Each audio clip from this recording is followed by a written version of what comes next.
Under section 357, order to pay compensation. இந்த 357 என்னன்னு சொல்லுவாங்கன்னா விசிஎஸ் இதுல வரும். விசிஎஸ் என்று சொன்னால் விக்டிம் காம்பன்சேஷன் ஸ்கீம். அது எல்லாம் இது உள்ளே வருகிறது. அதை பிறகு 1 by 1 நம்ம பார்க்கலாம். Under section 357, order to pay compensation. ஒரு நீதிமன்றம் ஒரு அபராத தண்டனையை அல்லது அபராதம் ஒரு பகுதியாக அமைகின்ற ஒரு தண்டனை, அது கேபிட்டல் பனிஷ்மெண்டா கூட இருக்கலாம். தூக்கு தண்டனை விதிக்கின்ற பொழுது நீதிமன்றம் என்ன சொல்லுவாங்க? குற்றம் சுமத்தப்பட்டிருக்கின்ற ஏ என்பவருக்கு தூக்கு தண்டனை விதிக்கிறோம், அதோட கூட 50,000 ரூபாய் அபராதம் விதிக்கப்படுகிறது.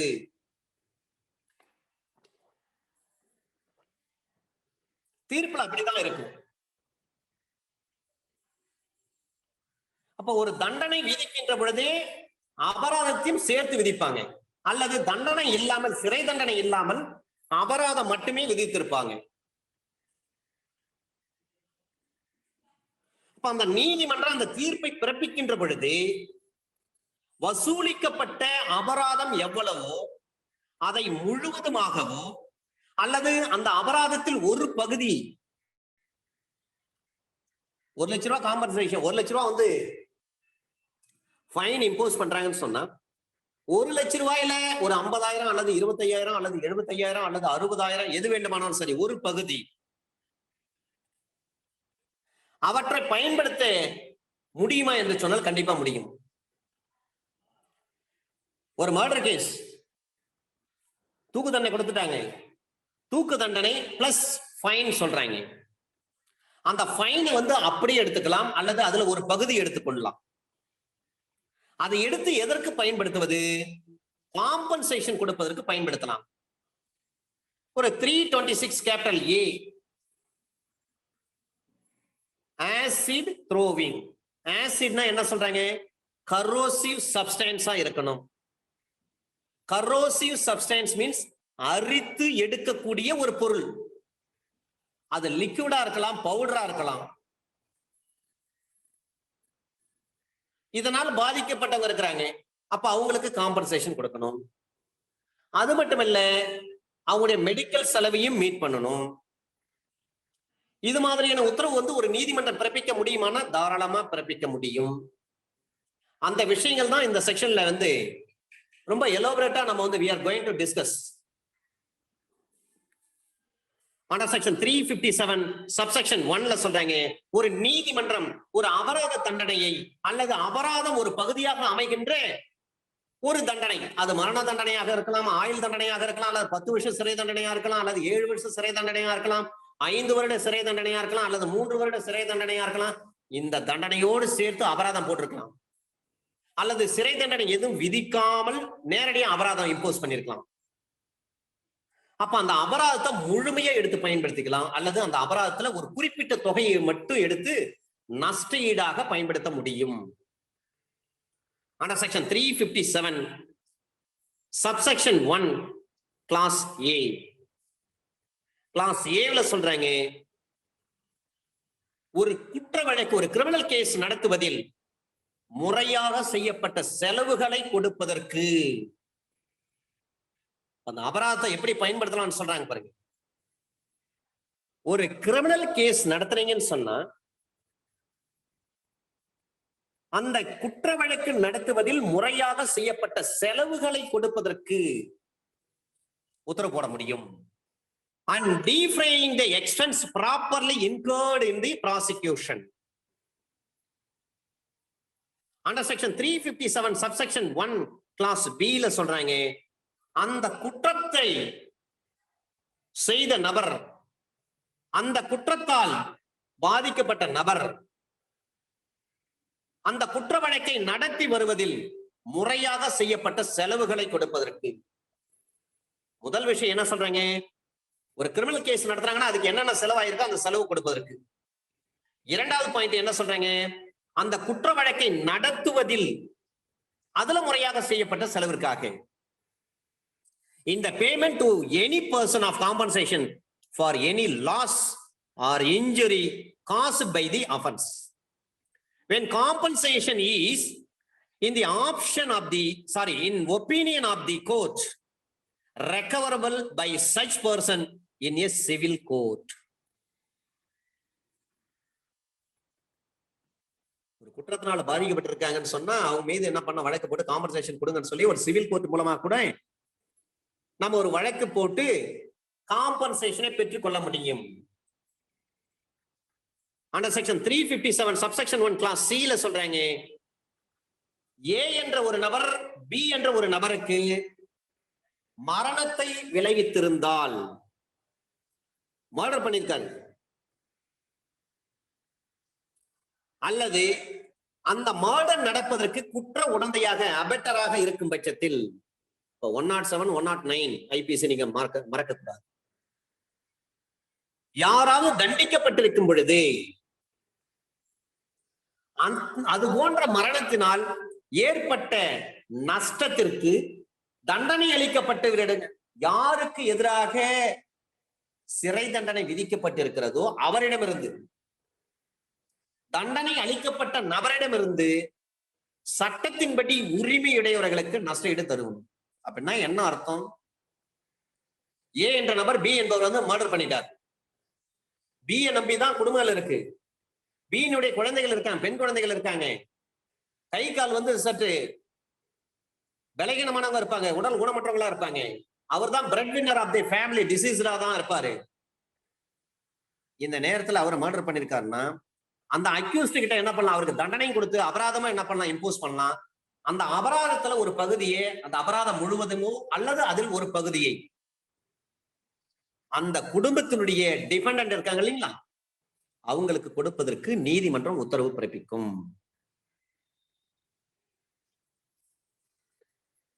ஒரு நபர் இருக்கிறார், அவருடைய மனைவி மக்கள் பிள்ளைகள் பாத்தீங்கன்னா கண் வந்து தெரியாம இருப்பாங்க, கால் நடக்க முடியாம இருப்பாங்க. ஆனா இறந்து போன கொலை செய்யப்பட்ட அந்த நபர் தான், இறந்து போனவர் தான் வந்து அந்த குடும்பத்தை வந்து பராமரிக்கக்கூடிய ஒரு சூழ்நிலை இருக்கும்.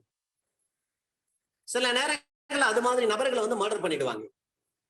அப்படி மர்டர் பண்ணிட்டாங்கன்னா யார் மர்டர் பண்ணாரோ அந்த நபருக்கு தண்டனை கொடுக்குறாங்க. தண்டனை கொடுக்கின்ற பொழுது அபராதமும் சேர்த்து விதிக்கிறாங்க. அப்ப அபராதம் சேர்த்து விதிக்கின்ற பொழுது அந்த அபராதத்தை தொகையை முழுவதுமோ அல்லது அதில் அந்த அபராத தொகையில் ஒரு பகுதி அந்த பாதிக்கப்பட்டிருக்காங்க இல்லைங்களா, டிஃபெண்டன்ஸ் இருப்பாங்க பாருங்க, அந்த டிசீஸ்ல நம்பி இருந்தாங்க பாருங்க, அந்த குடும்ப உறுப்பினர்களுக்கு நஷ்டஈடாக கொடுப்பதற்கு சட்டப்படி உரிமை இருக்கிறது. அது மாதிரி ஒரு உத்தரவு போடலாம்னா தாராளமா போடலாம். Under section 357 subsection 1 class D, class C ல சொல்றாங்க, மர்டர் ஆயிட்டா யார் இறந்து போறாங்களோ அவங்க குடும்பத்துக்கு நஷ்டஈடு கேட்டு வாங்கலாம் அக்யூஸ்ட் கிட்ட இருந்து. அக்யூஸ்ட் மீது ஃபைன் போடுறாங்கன்னா அந்த ஃபைன் வந்து முழு தொகையும் கொடுக்கலாம், அல்லது அந்த ஃபைன் தொகையில வந்து ஒரு குறிப்பிட்ட அளவு வந்து அந்த பாதிக்கப்பட்டவங்களுக்கு கொடுக்கலாம், டிபெண்டன்ட் கொடுக்கலாம். யாரெல்லாம் டிபெண்டன்ஸா இருக்கிறாங்களோ அந்த டிபெண்ட்ஸ் அந்த பெர்சனுக்கு நீங்க தாராளமா தரலாம். ஆனா under section 357 subsection 1 clause D ல சொல்றாங்க, ஒரு தெஃப்ட், ஒரு கையாடல், அத குற்றம், ஒரு நம்பிக்கை மோசடி, ஒரு ஏமாற்றுதல், இது மாதிரியான குற்றங்கள் ஏதாவது செய்திருக்கிறான்னு சொல்லி, அல்லது ஒரு திருட்டு பொருளை என்று தெரிந்தே அதை நேர்மையற்ற வகையில வந்து அவர் வச்சிருப்பது, பொசஷன்ல இருக்கும், அல்லது சேல் பண்ணுவது, அல்லது சேல் பண்றதுக்கு உதவி செய்வது, அல்லது அந்த குற்றத்துக்கு உடந்தையாக இருப்பது, அது போன்ற நபர்களை தண்டிக்கின்ற பொழுது, திருட்டு பொருள் திருடிட்டு வராரு, அல்லது நம்பிக்கை மோசடி பண்றாரு, அல்லது ஏமாற்றாரு, இவங்களை வந்து இந்த மாதிரி வழக்கில் வந்து விசாரிச்சு அவங்களுக்கு தண்டனை கொடுக்குறாங்க. அல்லது இது போன்ற குற்றங்களுக்கு யார் யார் உடந்தையா இருக்கிறாங்களோ, முயற்சி பண்றாங்களோ, சேல் பண்றாங்களோ, அபெட் பண்றாங்களோ, அட்டெம்ப்ட் பண்றாங்களோ அவர்களுக்கு தண்டனை கொடுப்பது. அது போன்ற நபர்கள் வந்து தண்டிக்கின்ற பொழுது அந்த பொருளை அதற்கு உரிமை உடையவருக்கு மீட்டு தரப்பட வேண்டும். யாருடைய பொருள் திருடு போச்சோ அந்த போலீஸ் ஆபீசர் அந்த பொருளை ரெக்கவர் பண்ணிட்டாங்கன்னா யார் ரியல் ஓனரா அந்த ரியல் ஓனருக்கு அந்த பொருளை ஒப்படைச்சிடணும். அவர்கிட்டே கொண்டு வந்து இருந்தாங்க, உங்க பொருள் தான் திருடி போயிடுச்சு, இதோ இந்த அக்யூஸ் தான் திருடி இருக்காங்க, நாங்க கண்டுபிடிச்சிட்டோம், அந்த பொருளை அவங்க கிட்ட இருந்து மீட்டு எடுத்துட்டோம், இந்த குற்றமுறை நம்பிக்கை மோசடி பண்ணிருக்காங்க, அவங்க கிட்ட இருந்து மீட்டு எடுத்துட்டோம், ஏமாத்திருக்காங்க, அவங்க கிட்ட இருந்து மீட்டு எடுத்துட்டோம், திருடி இருக்காங்க, அவங்க கிட்ட இருந்து மீட்டு எடுத்துட்டோம், இந்த பொருளுடைய உரிமையாளர் நீங்க தான் தெரியுது, உங்ககிட்ட ஒப்படைக்கிறோம். இது போன்ற கேஸ்ல பாத்தீங்கன்னா ரெக்கவரி பண்றாங்கன்னா அந்த ரெக்கவரி செய்யப்பட்ட பொருட்கள் அனைத்தையும் கொண்டு வந்து ஜுடிஷியல் மேஜிஸ்ட்ரேட் கோர்ட்ல ஒப்படைச்சிருவாங்க. இப்ப ஜுடிஷியல் மேஜிஸ்ட்ரேட் கோர்ட்ல ஒப்படைச்ச செய்தி வந்து அந்த டிஃபேக்டோ கம்ப்ளைனன்ட்டுக்கு தெரிகின்ற பொழுது, நிழற் புகார்தாரருக்கு தெரியும் பொழுது, அவர் நீதிமன்றத்துக்கு வந்து அண்டர் செக்ஷன் 451 அதுல பெட்டிஷன் சிஆர்பிஸ்ல அந்த சட்டப்பிரிவின் கீழ் ஒரு மனு தாக்கல் செய்து, இந்த வழக்கில் கைப்பற்றப்பட்டிருக்கக்கூடிய வழக்கு சொத்து எங்களுக்கு சொந்தமானது, இந்த சொத்தை இடைக்காலமாக எங்களிடம் ஒப்படைங்க, நீதிமன்றம் எப்பொழுது கேட்கிறதோ அப்பொழுது நான் கொண்டு வந்து கேஸ் நாங்க ஒப்படைச்சிட பொருள் அப்படின்ற கண்டிஷன் ஆன் கண்டிஷன் அடிப்படையில நம்ம அண்டர் செக்ஷன் 451 சிஆர்பிஸ்ல பெட்டிஷன் தாக்கல் பண்ணி அதை இன்டரிம் கஸ்டடி நம்ம பெற்றுக்கொள்ளலாம். அப்படி பெற்றுக்கொள்ளும் பொழுது சில நேரங்கள்ல சில பொருள் திருட்டு பொருள்னே தெரியாது, ஆனா நல்ல எண்ணத்தோட அவர் வாங்கியிருப்பாரு. வந்து திருட வந்து சொல்லி அழுவான், என் பொண்டாட்டி வந்து சாவு படைக்க இருக்கிறாங்க, வேற வழியே இல்லைங்க, இப்போதைக்கு எனக்கு 5000 ரூபாய் பணம் இருந்தாதான் முடியும், இதோங்க என் மனைவி கழுத்துல இருந்த செயினை கொண்டு வந்து வச்சிருக்கேன், தயவு செஞ்சு இருந்தாங்க இதை நீங்க வந்து வாங்கிக்கங்க, இப்போதைக்கு ஒரு பவுன் பாத்தீங்கன்னா 40,000 ரூபாய் போகுது, எனக்கு வெறும் ஒரு 20,000 ரூபாய் கொடுத்தா கூட போதுங்க, எனக்கு பணம் ரொம்ப அர்ஜென்ட் நீடுங்க அப்படின்னு சொல்லிட்டு அழுது நடிச்சு கிடிச்சு எப்படியே வாங்கிட்டார். நம்ம அடகு கடைக்காரர் என்ன பண்றாரு, சரி இவன் சொல்றது உண்மையாதான் இருக்குன்னு சொல்லிட்டு நல்ல எண்ணத்தின் அடிப்படையில அந்த பொருளை வந்து வாங்கிட்டார்.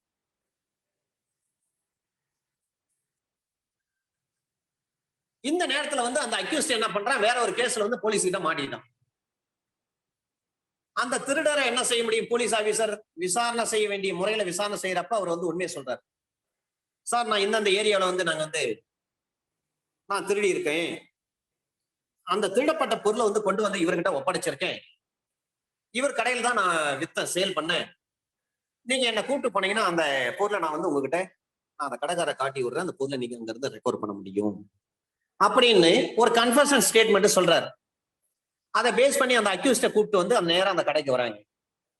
கடைக்கு வந்து விசாரிக்கின்ற பொழுது அந்த கடைக்காரர் சொல்றாரு, அந்த சேட்டு சொல்றாரு, அல்லது தனிப்பட்ட நபர் யார் வேண்டுமானாலும் இன்னைக்கு கடை கடை வச்சிருக்காங்க, அந்த கடையினுடைய உரிமையாளர் சொல்றாரு, இந்த மனுஷன் மனைவிக்கு அன்னைக்கு ரொம்ப ஆபரேஷன், வேற வழியே இல்லை அப்படின்னு சொல்லி அழுது புரண்டு தானே வந்து என்கிட்ட பணம் வாங்கிட்டு போனா, இப்போ வந்து திருட்டு பொருள்னு சொல்றீங்களே, இது எனக்கு நான் வந்து திருட்டு பொருள்னு தெரியாதுங்க, தெரிஞ்சதான் நான் வாங்கியிருக்க மாட்டேன், இத பாருங்க அந்த ஆள் எப்படி நடிச்சான், அன்னைக்கு என்ன நடந்துன்னு பாருங்க, சிசிடிவி ஃபுட்டேஜ் இருக்கு என் கடையில, நீங்க அதை பார்த்துட்டு முடிவு பண்ணுங்க சார் அப்படின்னு போலீஸ் கிட்ட அவர் சொல்றாரு. அதே சிசிடிவி ஃபுட்டேஜையும் கொண்டு வந்து கோர்ட்லயே ஒப்படைக்கிறார் அந்த கடை ஓனர். ஆனா போலீஸ் என்ன பண்ணாங்க, அதெல்லாம் முடியாது சார், நீங்க திருட்டு பொருளை வாங்கிருக்கீங்க, ஒழுங்கு மரியாதையா அந்த பொருளை எங்க கிட்ட கொடுக்குறீங்களா, இல்ல இந்த கேஸ்ல உங்களையும் நாங்க 414ல 412ல வந்து உங்களை நான் உள்ள சேர்க்கட்டுமா அப்படின்னு மிரட்டுவாங்க போலீஸ் ஆபீசர். அப்ப அண்டர் செக்ஷன் 411, 412, 414 ஐபிசின் படி எதுக்கு நமக்கு தேவையில்லாத ஒரு கேஸ், நாம அந்த கேஸ்ல உள்ள போனா நம்ம பேரு மார்க்கெட்ல நமக்குன்னு ஒரு நல்ல நேம் இருக்கு நம்ம கிடைக்குன்னு, அதை நம்ம இழந்துருவோம், சரி போலீஸ் கேட்கறத நம்ம கொடுத்துருவோம் அப்படின்னு சொல்லிட்டு சில கடைக்காரங்க என்ன பண்ணுவாங்க, திருட்டு பொருளை வாங்கியிருந்தாலும் அந்த பொருளை கொண்டு வந்து ஒப்படைச்சிருவாங்க. அப்ப அந்த பொருளை கொண்டு வந்து ஒப்படைச்சிட்ட பிறகு நம்மால் பணம் கொடுத்திருக்காரு இல்லைங்களா அந்த அக்யூஸ்டுக்கு, ஏற்கனவே ஏறக்குறைய ஒரு 15,000, 20,000, 25,000 பணம் கொடுத்திருப்பாங்க. அந்த பணம் அவருக்கு நஷ்டமா தானே ஆகுது. போலீஸ் என்ன மாட்டாங்க, நீங்க பொருளை கொடுக்க போறீங்களா இல்ல திருட்டு பொருள் தெரிஞ்சு நீங்க இந்த வாங்கி வச்சிருக்கீங்கன்னு சொல்லிட்டு இந்த கேஸ்ல உங்களையும் அக்யூஸ்டா சேர்க்கணுமான்னு சொன்ன உடனே கடைக்காரங்க பயந்துருவாங்க. செக்ஷன் 411 எதை பற்றி பேசுகிறது, திருட்டு பொருளை நேர்மையற்ற முறையில் பெறுதல், dishonestly receiving stolen property. அப்ப 2 வருஷம் ஜெயில் தண்டனை. அதுவே ஒரு ஐகான் அல்லது ஒரு ஐடலா இருக்கும் பட்சத்தில், தெய்வ சிலையோ அல்லது ஒரு சிலையாக இருக்கும் பட்சத்தில் 3 வருஷம் ஜெயில் தண்டனை. அப்ப 3 வருடம் ஜெயில் தண்டனை கொடுக்குறாங்கன்னா தெய்வ சிலையோ அல்லது சிலையோ இதை திருடிட்டு வராங்கன்னு சொன்னா அவங்களுக்கு 3 வருடம் சிறை தண்டனை. அந்த சிறை தண்டனை எப்படி இருக்கும்? கடுங்காவல் சிறை தண்டனை. இதான் அண்டர் செக்ஷன் 4 லெவல்ல சொல்றாங்க. செக்ஷன் 412 ஐபிசில என்ன சொல்றாங்க? கூட்டு கொள்ளையில் திருடப்பட்ட சொத்தை நேர்மையற்ற முறையில் வாங்குறது. டெகாய்டி பண்ணிருப்பான், அதை கொண்டு வந்து வித்திருப்பாங்க, அந்த சொத்தை வாங்குறது. செக்ஷன் 413 ஐபிசி எதை பற்றி சொல்கிறது? வழக்கமா திருடக்கூடிய ஒரு பொருளை வந்து யார் கையாளுறாங்களோ அவங்களுக்கு. செக்ஷன் 414 ஐபிசி எதை பற்றி பேசுகிறது? திருட்டு பொருளை மறைப்பதற்கு உதவி செய்தல், assisting in concealment of stolen property. அப்ப போலீஸ் ஆபீசர் என்ன பண்ணுவாங்க? திருட்டு கேஸை பொறுத்தவரையிலையும் திருடனை பிடிச்சிட்டாங்கன்னு சொன்னா அவர்கிட்ட இருந்து ஸ்டேட்மெண்ட் ரெக்கார்ட் பண்ணுவாங்க, கன்ஃபெஷன் ஸ்டேட்மெண்ட். அதை பேஸ் பண்ணி எந்த கடையில கொண்டு வந்து இவர் சேல் பண்ணாரோ அந்த கடைக்கு கூப்பிட்டு வருவாங்க அந்த அக்யூஸ்ட். இந்த அக்யூஸ்ட் தான் இந்த தேதியில உங்ககிட்ட பொருளை கொண்டு வந்து வித்திருக்கான், செயினை கொண்டு வந்து, அது திருட்டு பொருள், அந்த பொருளை வந்து என்கிட்ட ஒப்படைங்க. இல்லைன்னா திருட்டு பொருள்னு தெரிஞ்சே நீங்க அதை வாங்கியிருக்கீங்கன்னு சொல்லிட்டு உங்க மேல கேஸ் போடுவேன் அப்படின்னு சொன்னோடனே கடைக்காரங்க பயந்துருவாங்க. பயந்து போயிட்டு அந்த பொருளை எடுத்து கொடுத்துருவாங்க. இப்ப கடைக்காரங்களுக்கு என்ன ஆச்சுங்க பாருங்க, அவருடைய பணம் 20,000 போயிடுச்சு. அவர் அந்த அக்யூஸ்ட் கிட்ட இருந்து பெற்றுக்கொண்ட அந்த பொருளும் வந்து போலீஸ் ரெக்கவர் பண்ணிட்டாங்க. ஆனா இந்த பொருள் உண்மையானது என்று நம்பி நல்லெண்ணத்தின் அடிப்படையில் தான் அந்த கடைக்காரர் அந்த பொருளை வாங்கியிருக்கிறார். அப்ப நஷ்டம் யாருக்கு? அந்த கடையினுடைய ஓனர். அவர் என்ன செய்யலாம்? கோர்ட்ல வந்து ஒரு மனு, இவர் திருடன்னு எனக்கு தெரியாதுங்க, இத பாருங்க, சிசிடிவி ஃபுட்டேஜ் என்கிட்ட இருக்கு, தயவு செய்து கோர்ட்டார் அவர்கள் நீங்க பாருங்க. அவன் மனைவிக்கு உடம்பு சரியில்லைன்னு சொல்லி அழுததுனால தான் நான் வந்து பணம் கொடுத்து சரி பரவாயில்லன்ட்டு ஒரு 20,000 பணம் கொடுத்து அவர் பொருளுக்கு சொன்னாரு. இது என் மனைவி பொருள் தான் சொன்னாரு. அதை நம்பி நான் பணம் கொடுத்து வாங்கினேன். அதன் பின்னிட்டு தெரிய வருது இவர் வந்து திருடன்னு தெரிய வந்து போலீஸ் வந்து என் கடைக்கு வந்த பிறகுதான் எனக்கே தெரியுது அது திருட்டு பொருள்னு. இப்ப என் பணம் போயிடுச்சு, பொருளை நான் வந்து போலீஸ் கிட்ட ஒப்படைச்சிட்டேன். இந்த அக்யூஸ்ட தண்டிக்கின்ற பொழுது அவருக்கு எதிர்ப்பாக நீங்கள் வந்து அவருக்கு ஃபைன் போட்டீங்கன்னா அந்த ஃபைன்ல வந்து இவ்வளவு ரூபாய் எனக்கு வர வேண்டியது இருக்கு, அந்த பணத்தை வந்து எனக்கு கொடுக்கறதுக்கு கோர்ட்டார் ஆகிய நீங்கள் பரிசீலனை செய்யுங்கன்னு சொல்லிட்டு ஒரு மனு போட முடியுமானா தாராளமா போடலாம். அதுவும் காம்பன்சேஷன் கேட்கலாம்னா கேட்கலாம். இது யாருக்கு பொருந்தும்? ஆன் குட் ஃபெய்த்ல. இப்ப any owner of the shop who has purchased the property on good faith from accused, accused தெரியாம நல்லெண்ணத்தின் அடிப்படையில் அவர் வாங்கி இருக்கிறாருன்னு சொன்னா கண்டிப்பா அந்த கடையினுடைய உரிமையாளர் நஷ்டஈடு கேட்க முடியும். Under section 357 subsection 1 clause D. இதுல நிறைய பெட்டிஷன் கோர்ட்ல ஃபைல் ஆகும் சார். இந்த நகை கடைக்காரங்க எல்லாம் வருவாங்க கோர்ட்டுக்கு, ஜேஎம் கோர்ட்டுக்கு. என்ன விஷயம், என்ன இந்த மாதிரி இந்த பொருளை கொண்டு வந்து கொடுத்தாங்க, இவங்க கடைசியில திருட்டு பையனை எனக்கு எப்பதான் தெரிய வருது, போலீஸ் வந்து பொருள் எல்லாம் மீட்டு எடுத்துக்கினாங்க, 15 பவுன் கொண்டு வந்து கொடுத்தான், நான் 5 லட்சம் 3 லட்ச ரூபாய் பணம் கொடுத்துருக்கேன், இதனால 3 லட்ச ரூபாய் பண்ணா எனக்கு நஷ்டம். இப்ப அவனை அக்யூஸ் அரெஸ்ட் பண்ணிட்டாங்க, இப்ப அவனுக்கு தண்டனை கொடுக்குறாங்க. அந்த அக்யூஸ்ட் பேர்ல நிறைய அசைய சொத்துக்கள் இருக்குது, அதை கேப்சர் பண்ண போறாங்க, சீஸ் பண்ண போறாங்க. அதுல இருந்து ஏதாவது எனக்கு நஷ்டஈடு ஏதாவது கிடைக்குமான்றதுக்காக தான் நான் அந்த மனு போடுறேன் அந்த கோர்ட்ல அப்படின்னு சொல்லிட்டு சொல்லுவாங்க. ஏன்னா பெரிய பெரிய கிலோ கணக்குல சில பேர் திருடிட்டு வந்து சேல் பண்ணுவாங்க. அதை நம்பி சில பேர் 5 லட்சம் 10 லட்சம் கொடுத்திருப்பாங்க கடைக்காரங்க, நல்ல எண்ணத்தின் அடிப்படையில் தான் கொடுத்திருப்பாங்க. அந்த மாதிரி வந்து ஏதாவது லாஸ் ஆயிடுச்சுன்னா அந்த நபர்கள் வந்து நீதிமன்றத்துல என்ன பெட்டிஷன் போடணும்? Under section 357 subsection 1 clause D, அதுலதான் பெட்டிஷன் போட்டு காம்பன்சேஷன் கேட்க முடியும். அந்த அக்யூஸ்ட் தண்டனை விதிச்சாங்க, அக்யூஸ்ட் பேர்ல இருக்கிற அசையா சொத்துக்களை கைப்பற்றாங்கன்னு சொன்னா அதுல இருந்து கிடைக்கக்கூடிய ஒரு பகுதியை வந்து இந்த ஓனர் கேட்டு பெற முடியும். அண்டர் செக்ஷன் 357 சப்செக்ஷன் 2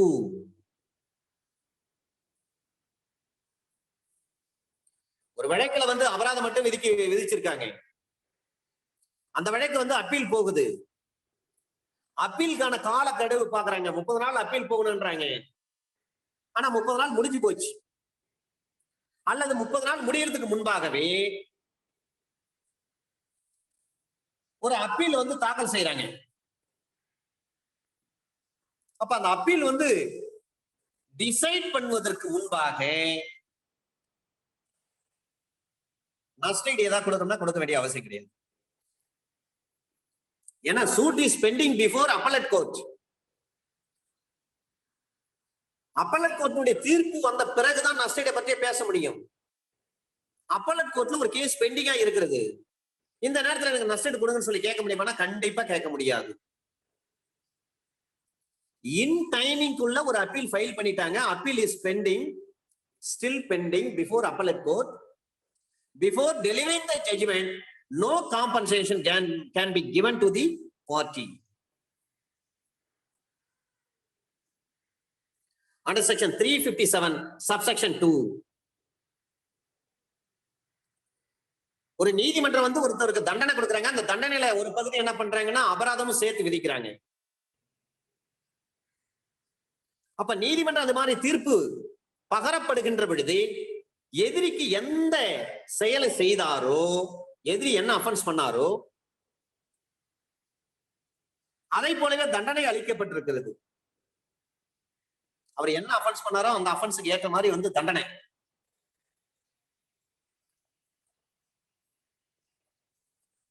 அவரால் செய்யப்பட்ட அந்த குற்றத்தின் அடிப்படையில்,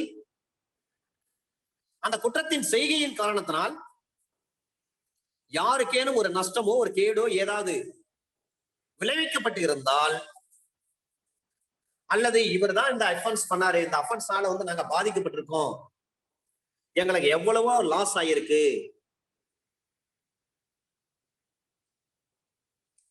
அப்படின்னு பாதிக்கப்பட்டவங்க ஒரு மனு போடுறாங்க அல்லது அந்த வழக்கை விசாரிக்கிறாங்க. கோர்ட் விசாரிக்கிறப்ப தெரியுது இவர் தான் அந்த மோட்டார் ஷெட்டே வந்து கொளுத்திட்டாரு, இந்த வீட்டை கொளுத்திட்டாரு. அப்போ ஒரு வீடு முழுமையாக எரிந்து போய் சாம்பலாகி போயிடுச்சு, நாசமாகிவிட்டது, மிஸ்சீப் பண்ணிருக்காரு, இவர் தான் பை ஃபயர் மூலமா இந்த மாதிரி எல்லாம் பண்ணிருக்காரு அப்படின்னு நீதிமன்ற விசாரணை செய்கின்ற பொழுது, நீதிமன்றத்துக்கு தெரிய வருகின்ற பொழுது, அந்த வீட்டை இழந்த உரிமையாளர்களுக்கு நஷ்டஈடு கொடுப்பதற்கு செய்ய முடியுமா? கண்டிப்பாக அந்த பாதிக்கப்பட்ட நபர்களுக்கு நஷ்டஈடு கொடுக்க முடியும். ஒரு வீடை கொளுத்திட்டாங்க, ஒரு மின் மோட்டார் பம்பு செட் இருக்கு அதை கொளுத்திட்டாங்க, ஒரு நெல்லு நல்லா பயிர் செய்து மகசூல் அறுவடை செய்ய வேண்டிய நேரத்துல கொளுத்திட்டாங்க. இதுதான் வழக்கு 436 ஐபிஎஸ்ல வழக்கு போட்டிருக்காங்க. வழக்கு நீதிமன்றத்துல விசாரணை பண்றாங்க. எந்த அளவுக்கு சேத மதிப்பீடு எவ்வளவுன்னு சொல்லிட்டு போலீசார் வந்து சார்ஜ் ஷீட்ல சொல்லப்பட்டிருக்கு. ஏறக்குறைய 1 லட்சம் ரூபாய் மதிப்புல வீடுங்க அது. உள்ள வந்து முக்கியமான டாக்குமெண்ட் எல்லாம் எரிஞ்சு போயிருக்கு, சில பேருடைய டிசி எல்லாம் எரிஞ்சு போயிருக்கு, நிறைய பாண்ட்ஸ் எல்லாம் வந்து எரிஞ்சு போயிருக்கு, வீட்டுல இருந்த பணம் எல்லாம் இருந்துச்சு எரிஞ்சு போயிருக்கு, வீட்டுல தங்க நகை ஆபரணம் எல்லாம் இருந்தது, அதையெல்லாம் தீயில வந்து உருகி போயிடுச்சு. அப்ப இவ்வளவு லாஸ் ஆயிருக்கு அப்படின்னு சொல்லி சார்ஜ் ஷீட்ல சொல்லியிருப்பாங்க. அப்ப அக்யூஸ்டுக்கு தண்டனை கொடுக்கின்ற பொழுது அந்த நீதிமன்றம் அந்த அக்யூஸ்டுக்கு நஷ்டஈடு போடுவாங்க. அந்த நஷ்டஈட்டை வசூல் பண்ணி பாதிக்கப்பட்டவங்களுக்கு அதை கொடுக்க வேண்டும். அப்ப அந்த அபராதத்தை வந்து எதிரிகிட்ட இருந்து வசூல் பண்ணி பாதிக்கப்பட்ட நபர்களுக்கு நஷ்டஈடாக கொடுக்க வேண்டும். இதுதான் அண்டர் செக்ஷன் 357 சப்செக்ஷன் 3. அதுக்கு ஒரு ஆர்டர் போடலாமா, உத்தரவு போடலாமா? தாராளமா போடலாம். அந்த உத்தரவு யாருக்கு எதிர்ப்பா இருக்கும்? அக்யூஸ்டுக்கு எதிர்ப்பாக இருக்கும். அப்ப அந்த எதிரிக்கு எதிராக ஒரு உத்தரவை அந்த நீதிமன்றம் பிறப்பிக்க முடியும். Under section 357 subsection 4. இந்த செக்ஷன் படி ஒரு ஆர்டரை வந்து பாஸ் பண்றாங்க. அது அப்பலட் கோர்ட்டா இருக்கலாம், அல்லது ஹை கோர்ட்டா இருக்கலாம், அல்லது கோர்ட் ஆஃப் செஷனா இருக்கலாம், அமர்வு நீதிமன்றமா கூட இருக்கலாம். அவங்க கிட்ட ரிவிஷன் வருது. ரிவிஷன் அதாவது மேல்முறையீடு, அப்பலட் கோர்ட்டோ உயர் நீதிமன்றமோ அல்லது அமர்வு நீதிமன்றமே கூட தன்னுடைய மேலாய்வு அதிகாரங்களை செலுத்துகின்ற பொழுதே ரிவிஷனல் பவரை வந்து எக்ஸசைஸ் பண்றாங்க. அந்த நேரத்துல இந்த காம்பன்சேஷனுக்கு நீங்க உத்தரவு போட முடியுமா? தாராளமாக போடலாம். சப்செக்ஷன் 3ல என்ன சொல்றாங்கன்னா, ஒரு கேஸ் வந்து அப்பீல் கோர்ட்ல வந்து பெண்டிங்கா இருக்குதுன்னு சொன்னா அப்ப காம்பன்சேஷன் உத்தரவு போடாதீங்கன்னு சொல்றாங்க. ஆனால் சப்செக்ஷன் 2ல அதை சொல்றாங்க.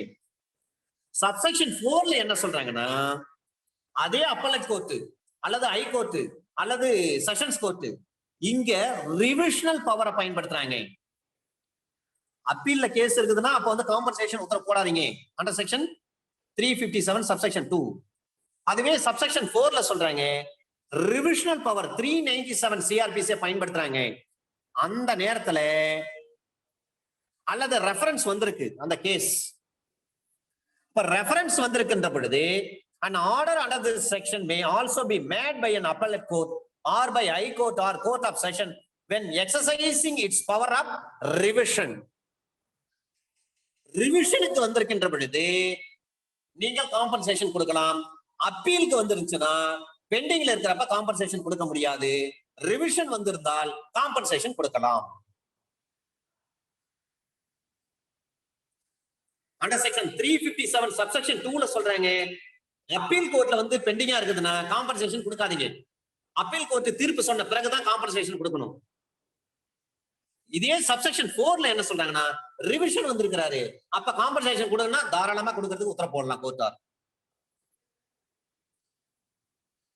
அண்டர் செக்ஷன் 357 சப்செக்ஷன் 5 இதே விஷயம் சம்பந்தமாக அதன் பிறகு ஒரு சிவில் கேஸ் நீங்க போட்டு நஷ்டஈடு கேட்க முடியுமா? அப்ப நீதிமன்றம் இந்த பிரிவின்படி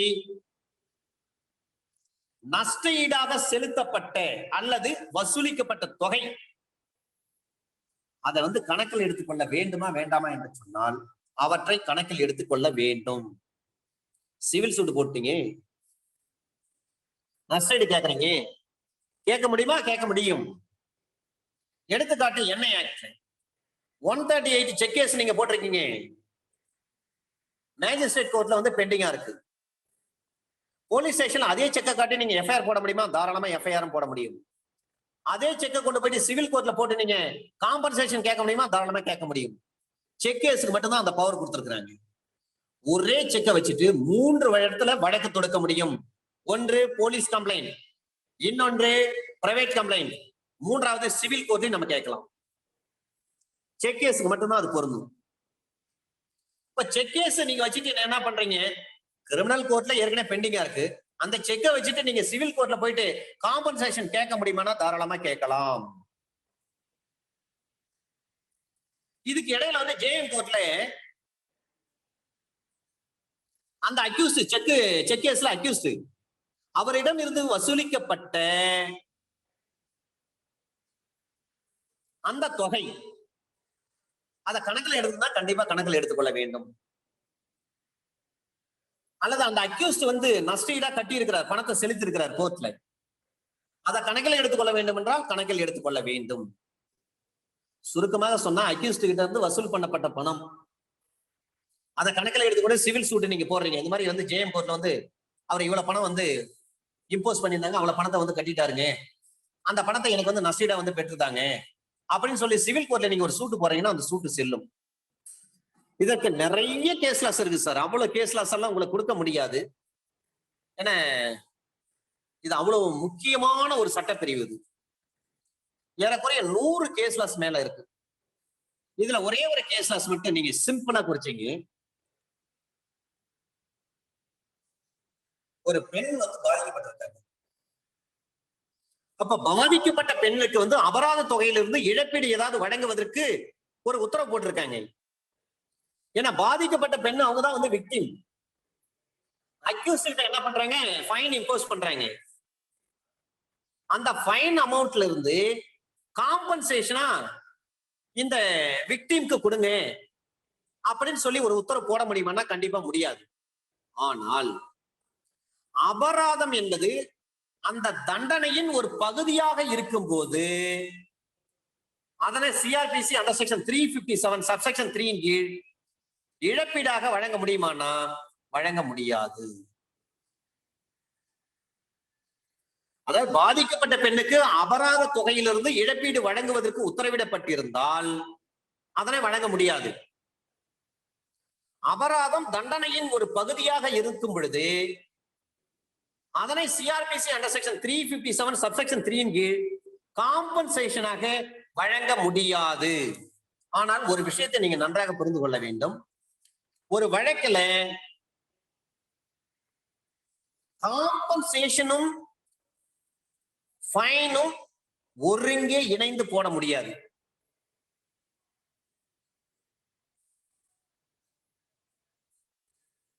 அண்டர் செக்ஷன் 357 சப்செக்ஷன் 1ல என்ன சொல்றாங்க? நீதிமன்றம் அபராத தண்டனையை அல்லது அபராதம் ஒரு பகுதியாக அமைகின்ற மரண தண்டனை உட்பட ஒரு தண்டனை விதிக்கின்ற பொழுது அந்த நீதிமன்றம் வசூலிக்கப்பட்ட அபராதம் முழுவதுமோ அல்லது அதன் பகுதி ஒரு பகுதி எதுவாக இருந்தாலும் சரி அதை பயன்படுத்தி ஒரு காம்பன்சேஷனுக்கு நீங்க உத்தரவு போடலாம். கேஸ் நடத்துறதுக்கு செலவு பண்ணப்பட்ட செலவு, அந்த கேஸ்ல பாதிக்கப்பட்டவங்களுக்கு என்னென்ன நஷ்டீடு அது கொடுக்கணும். ஒரு நபர் வந்து மரணம் அடைஞ்சிருக்காருன்னா அவர் குடும்பத்துக்கு அவரை நம்பி இருக்கிறவங்களுக்கு என்ன பண்ணலாம், நஷ்டீடு கொடுக்க சொல்லி உத்தரவு போடலாம். ஒருத்தர் திருடிட்டாரு அல்லது நம்பிக்கை மோசடி பண்ணிட்டாரு, கையாடல் பண்ணிட்டாரு, ஏமாத்திட்டாரு, அதனால் பாதிக்கப்பட்டவங்க இருக்காங்க. இப்ப பாதிக்கப்பட்டவங்களுக்கு நஷ்டீடு கொடுக்கலாம். அதே சமயத்தில் நல்லெண்ணத்தின் அடிப்படையில திருட்டு பொருளை வாங்கியிருக்கிறாரு, திருட்டு பொருள் தெரியாது, அதன் பிறகுதான் தெரிய வருது அவர் பாதிக்கப்பட்டிருக்காரு கடைக்காரரு, அந்த கடையினுடைய உரிமையாளருக்கு நஷ்டீடு கொடுக்க நம்ம உத்தரவு போடலாம். இதுதான் சப்செக்ஷன் 1ல சொல்லப்பட்ட விஷயங்கள். சப்செக்ஷன் 2ல என்ன சொல்றாங்க? இன் டைம்ல நீங்க அப்பீல் போறீங்க, அப்பலட் கோர்ட்ல வந்து கேஸ் பெண்டிங்ல இருக்கு, இந்த நேரத்தில் நஷ்டீடு சொல்றதுக்கு நஷ்டீடு கொடுப்பதற்கு நீங்க உத்தரவு போட முடியுமா? போட முடியாது. சப்செக்ஷன் 3ல என்ன சொல்றாங்க? ஒரு அபராதம் வந்து ஒரு பகுதியாக இருக்கிறது,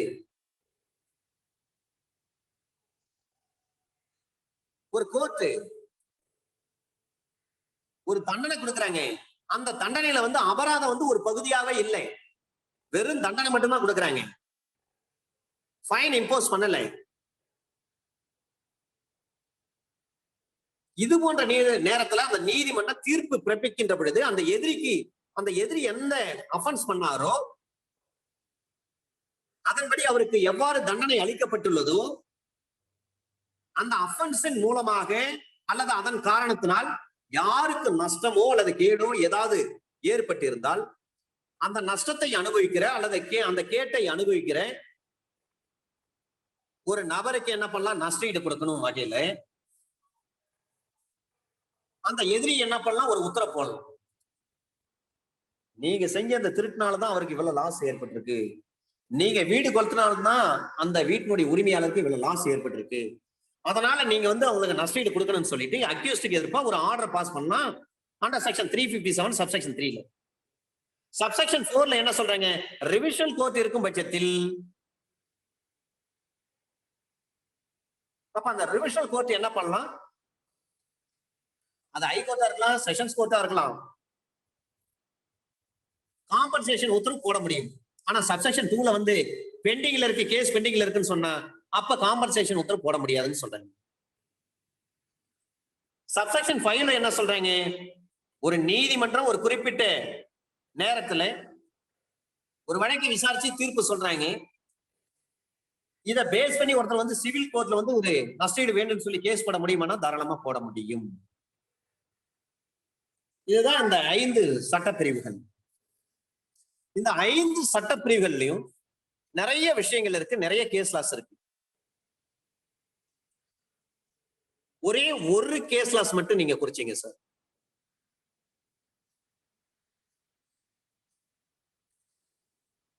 Satyendra Kumar Mehra, Satyendra Kumar Mehra versus state of Jharkhand. Satyendra Kumar Mehra versus state of Jharkhand. Mehra MEHRA Mehra. Satyendra Kumar Mehra versus state of Jharkhand 2018 volume 15 SCC page number 139. இந்த 357 சப்செக்ஷன் 2 ஆப்ஜெக்ட சொன்ன வழக்கு இது. அதை போல Palaniappa Gounder versus state of Tamil Nadu இதுல இந்த சட்டப்பிரிவு எந்த அளவுக்கு பொருந்தும் அதை சொன்ன வழக்கு. The Satyendra Kumar Mehra versus State of Jharkhand 2018 volume 15 SEC page number 139. Satyendra Kumar Mehra versus State of Jharkhand 2018 volume 15 SEC page number 139. Tamil Nadu case report ஆயிருக்கு. Palaniappa Gounder versus State of Tamil Nadu 1977 volume 2 SEC page number 634. 1977 volume 2 SEC page number 634. Under section 357 subsection A இதுதான் VCS என்று சொல்வார்கள். இந்த 357ல ஒரு case Vijayan வழக்குன்னு ஒண்ணு இருக்கு. Vijayan versus Sadanandan. இந்த வழக்குல சொல்றாங்க, இழப்பீடு அளிக்க தவறுகின்ற பொழுது default to pay compensation includes default sentence in case of non-payment of compensation. இழப்பீடு அளிக்க தவறும் பொழுது அந்த தவறுதல் என்பதில் தொகையை செலுத்த தவறியமைக்கு தண்டனை வழங்கப்படும் என்பதும் அடங்கும். காம்பன்சேஷன் கொடுக்க ஒரு உத்தரவு போடுறாங்க, காம்பன்சேஷன் அவர் கொடுக்க மறுக்கிறாரு, அப்ப அவருக்கு தண்டனை கொடுக்க முடியுமா? டிஃபால்ட் சென்டென்ஸ் கொடுக்க முடியுமானா தாராளமா கொடுக்கலாம்.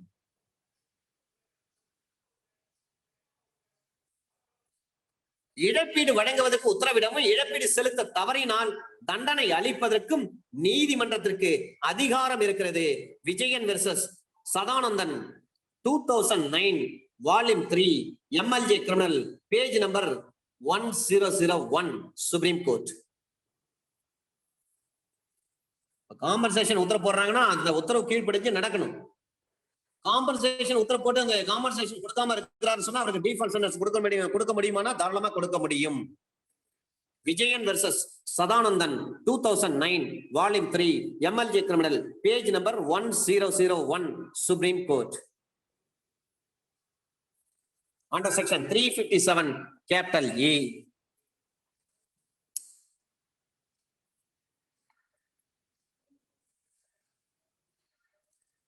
பாதிக்கப்பட்டவருக்கான இழப்பீட்டு திட்டம், இதைதான் சுருக்கமாக VCS என்று சொல்வார்கள். Victim compensation scheme. பாதிக்கப்பட்டவருக்கான இழப்பீட்டு திட்டம் என்று அர்த்தம். இதுல under section 357 capital A subsection 1ல சொல்றாங்க, ஒரு குற்றம் நடந்திருக்கிறது, குற்ற நிகழ்வின் காரணமாக பாதிக்கப்பட்ட நபருக்கோ அல்லது பாதிக்கப்பட்டவரை சார்ந்திருக்கக்கூடிய டிபெண்டன்ட் இருக்காங்க பாருங்க, அவர்களுக்கோ இழப்போ அல்லது தீங்கோ ஏற்பட்டிருக்கின்ற பொழுது அவர்களுக்கு இழப்பீடு வழங்கவும்.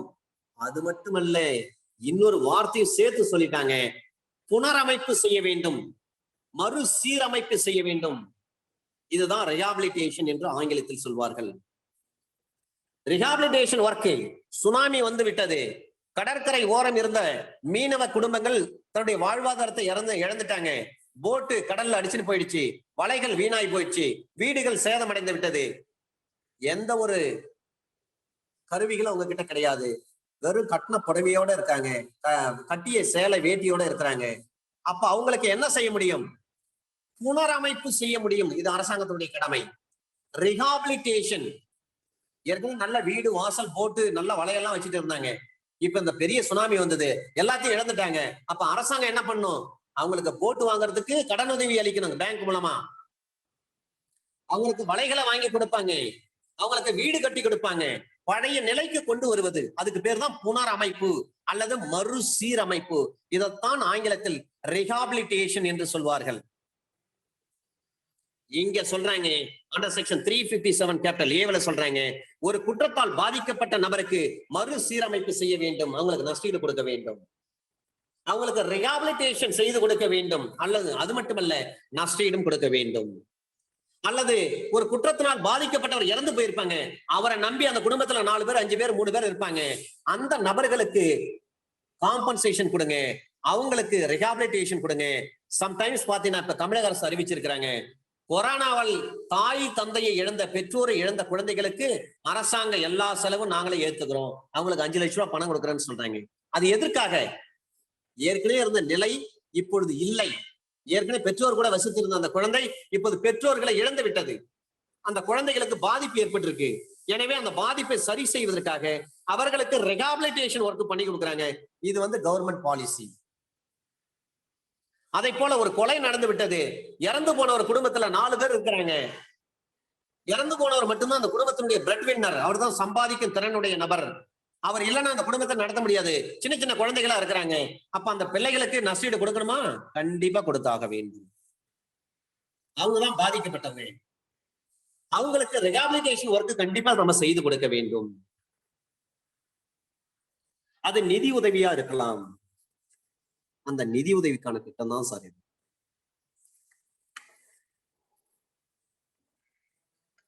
அப்ப அந்த நிதி உதவி அளிப்பதற்கான ஒரு திட்டம் ஒன்றை தயாரிப்பதற்கு ஒவ்வொரு மாநில அரசாங்கமும் மத்திய அரசாங்கத்துடன் ஒத்துழைப்பு செய்ய வேண்டும், கோஆபரேட் பண்ணும்.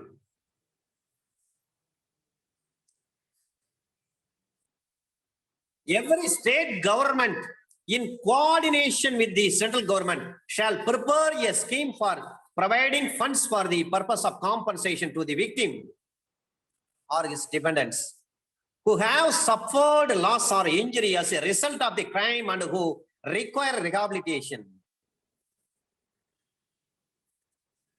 அப்ப rehabilitation வேணும்னா கண்டிப்பா கொடுக்கணும். அதுக்கு ஒரு திட்டம் தயாரிக்கணும். இவங்களுக்கு இந்த மாதிரி பாதிக்கப்பட்டிருக்காங்க, இந்த குற்றத்தினால் பாதிக்கப்பட்டிருக்காங்க, இவங்களுக்கு நஷ்டீடு கொடுக்கணும்னு சொல்லிட்டு ஒரு திட்டம் தயாரிப்பதற்கு அந்த ஒவ்வொரு மாநில அரசாங்கமும் மத்திய அரசாங்கத்தோடு ஒத்துழைப்பு அளிக்க வேண்டும்.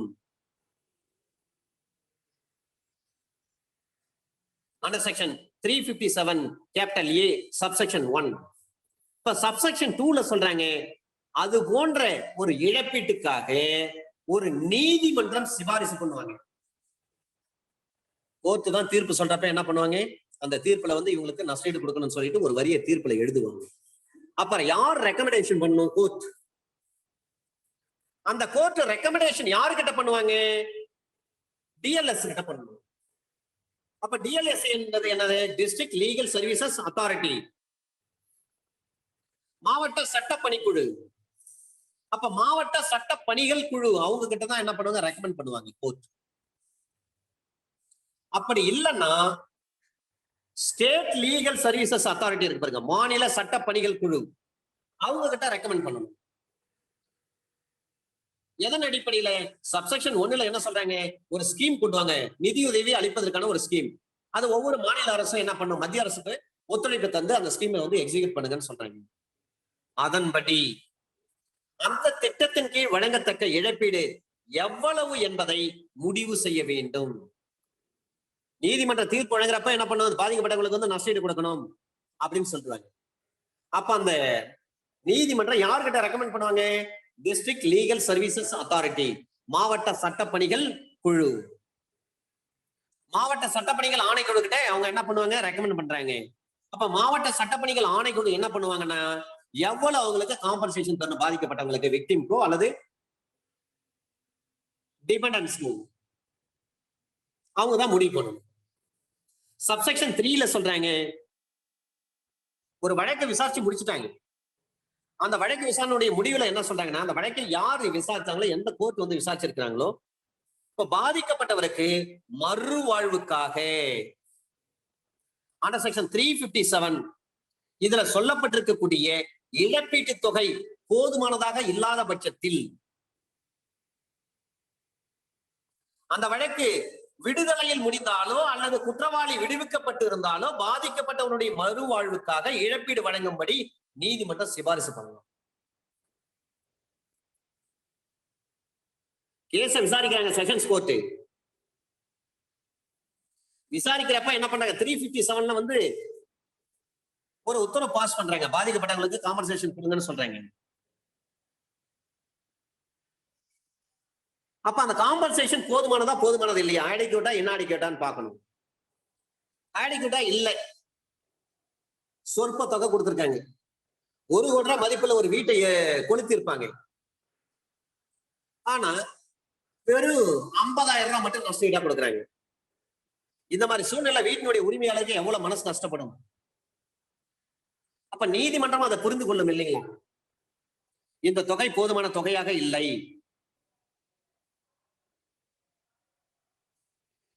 இந்த நேரத்துல அந்த கேஸ் நடத்துறாங்க. அந்த அக்யூஸ்ட் என்ன பண்றாரு? விடுதலை ஆயிட்டாரு. அல்லது அந்த அக்யூஸ்ட் வந்து கன்விக்ட் பண்றாங்க. அவர் விடுதலை ஆனாலும் சரி, அல்லது டிஸ்சார்ஜ் பண்றாங்க, ரிலீஸ் பண்ணிட்டாங்க.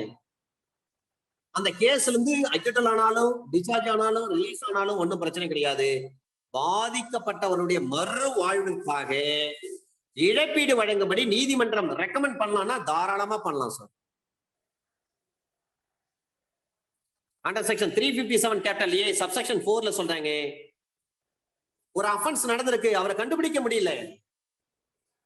அப்ப அந்த குற்றவாளியை அடையாளம் கண்டுபிடிக்க முடியாத போது, அல்லது அந்த வழக்கு விசாரணை நடைபெறாத பொழுது, பாதிக்கப்பட்டவரோ அல்லது பாதிக்கப்பட்டவரை சார்ந்தவர்களோ இழப்பீடு கேட்டு மாநில சட்ட உதவி மையத்திற்கோ அல்லது மாவட்ட சட்ட உதவி மையத்திற்கோ ஒரு மனு தாக்கல் செய்ய முடியுமானா தாராளமா செய்யலாம் சார். எடுத்துக்காட்டு, ஒரு ஆக்சிடென்ட் கேஸ் நடந்து போச்சு, எந்த வண்டி மோதுச்சுன்னு தெரியல, கண்டுபிடிக்க முடியல. சில பேர் என்ன பண்றாங்க, ஆக்சிடென்ட் பண்ணிட்டு வேக வேகமா அந்த இடத்த விட்டு காலி பண்ணிடுவாங்க, ஓடி போயிடுவாங்க, வண்டி வேகமா ஓட்டிட்டு போயிடுவாங்க. அக்யூஸ்ட் யாருன்னு கண்டுபிடிக்க முடியும். அப்ப அந்த நபர் இறந்து போயிட்டாரு, அவர் குடும்பத்துல உள்ளவங்களுக்கு பாதிப்பு இருக்கு. நார்மலா தமிழக அரசு என்ன பண்றாங்க, 1 லட்சம் ரூபாய் பணம் கொடுக்குறாங்க, இறந்து போயிட்டான். அது கூட 2500 ரூபாய் சேர்த்தும் பணம் கொடுக்குறாங்க.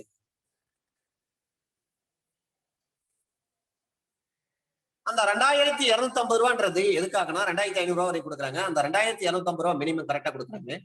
அது எதற்காகனா ஈம சடங்கு செலவுன்னு சொல்லுவோம்.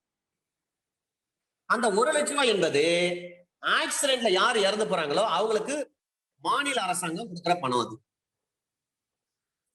ஆக்சிடென்ட் டெத் ஆகி போச்சு, 304A IPC, உடனே அந்த போஸ்ட்மார்டம் ரிப்போர்ட், FIR காப்பி, இது எல்லாத்தையும் இணைச்சு நம்ம அந்த ஊர் விஓ கிட்ட நம்ம எழுதி கொடுக்கணும்.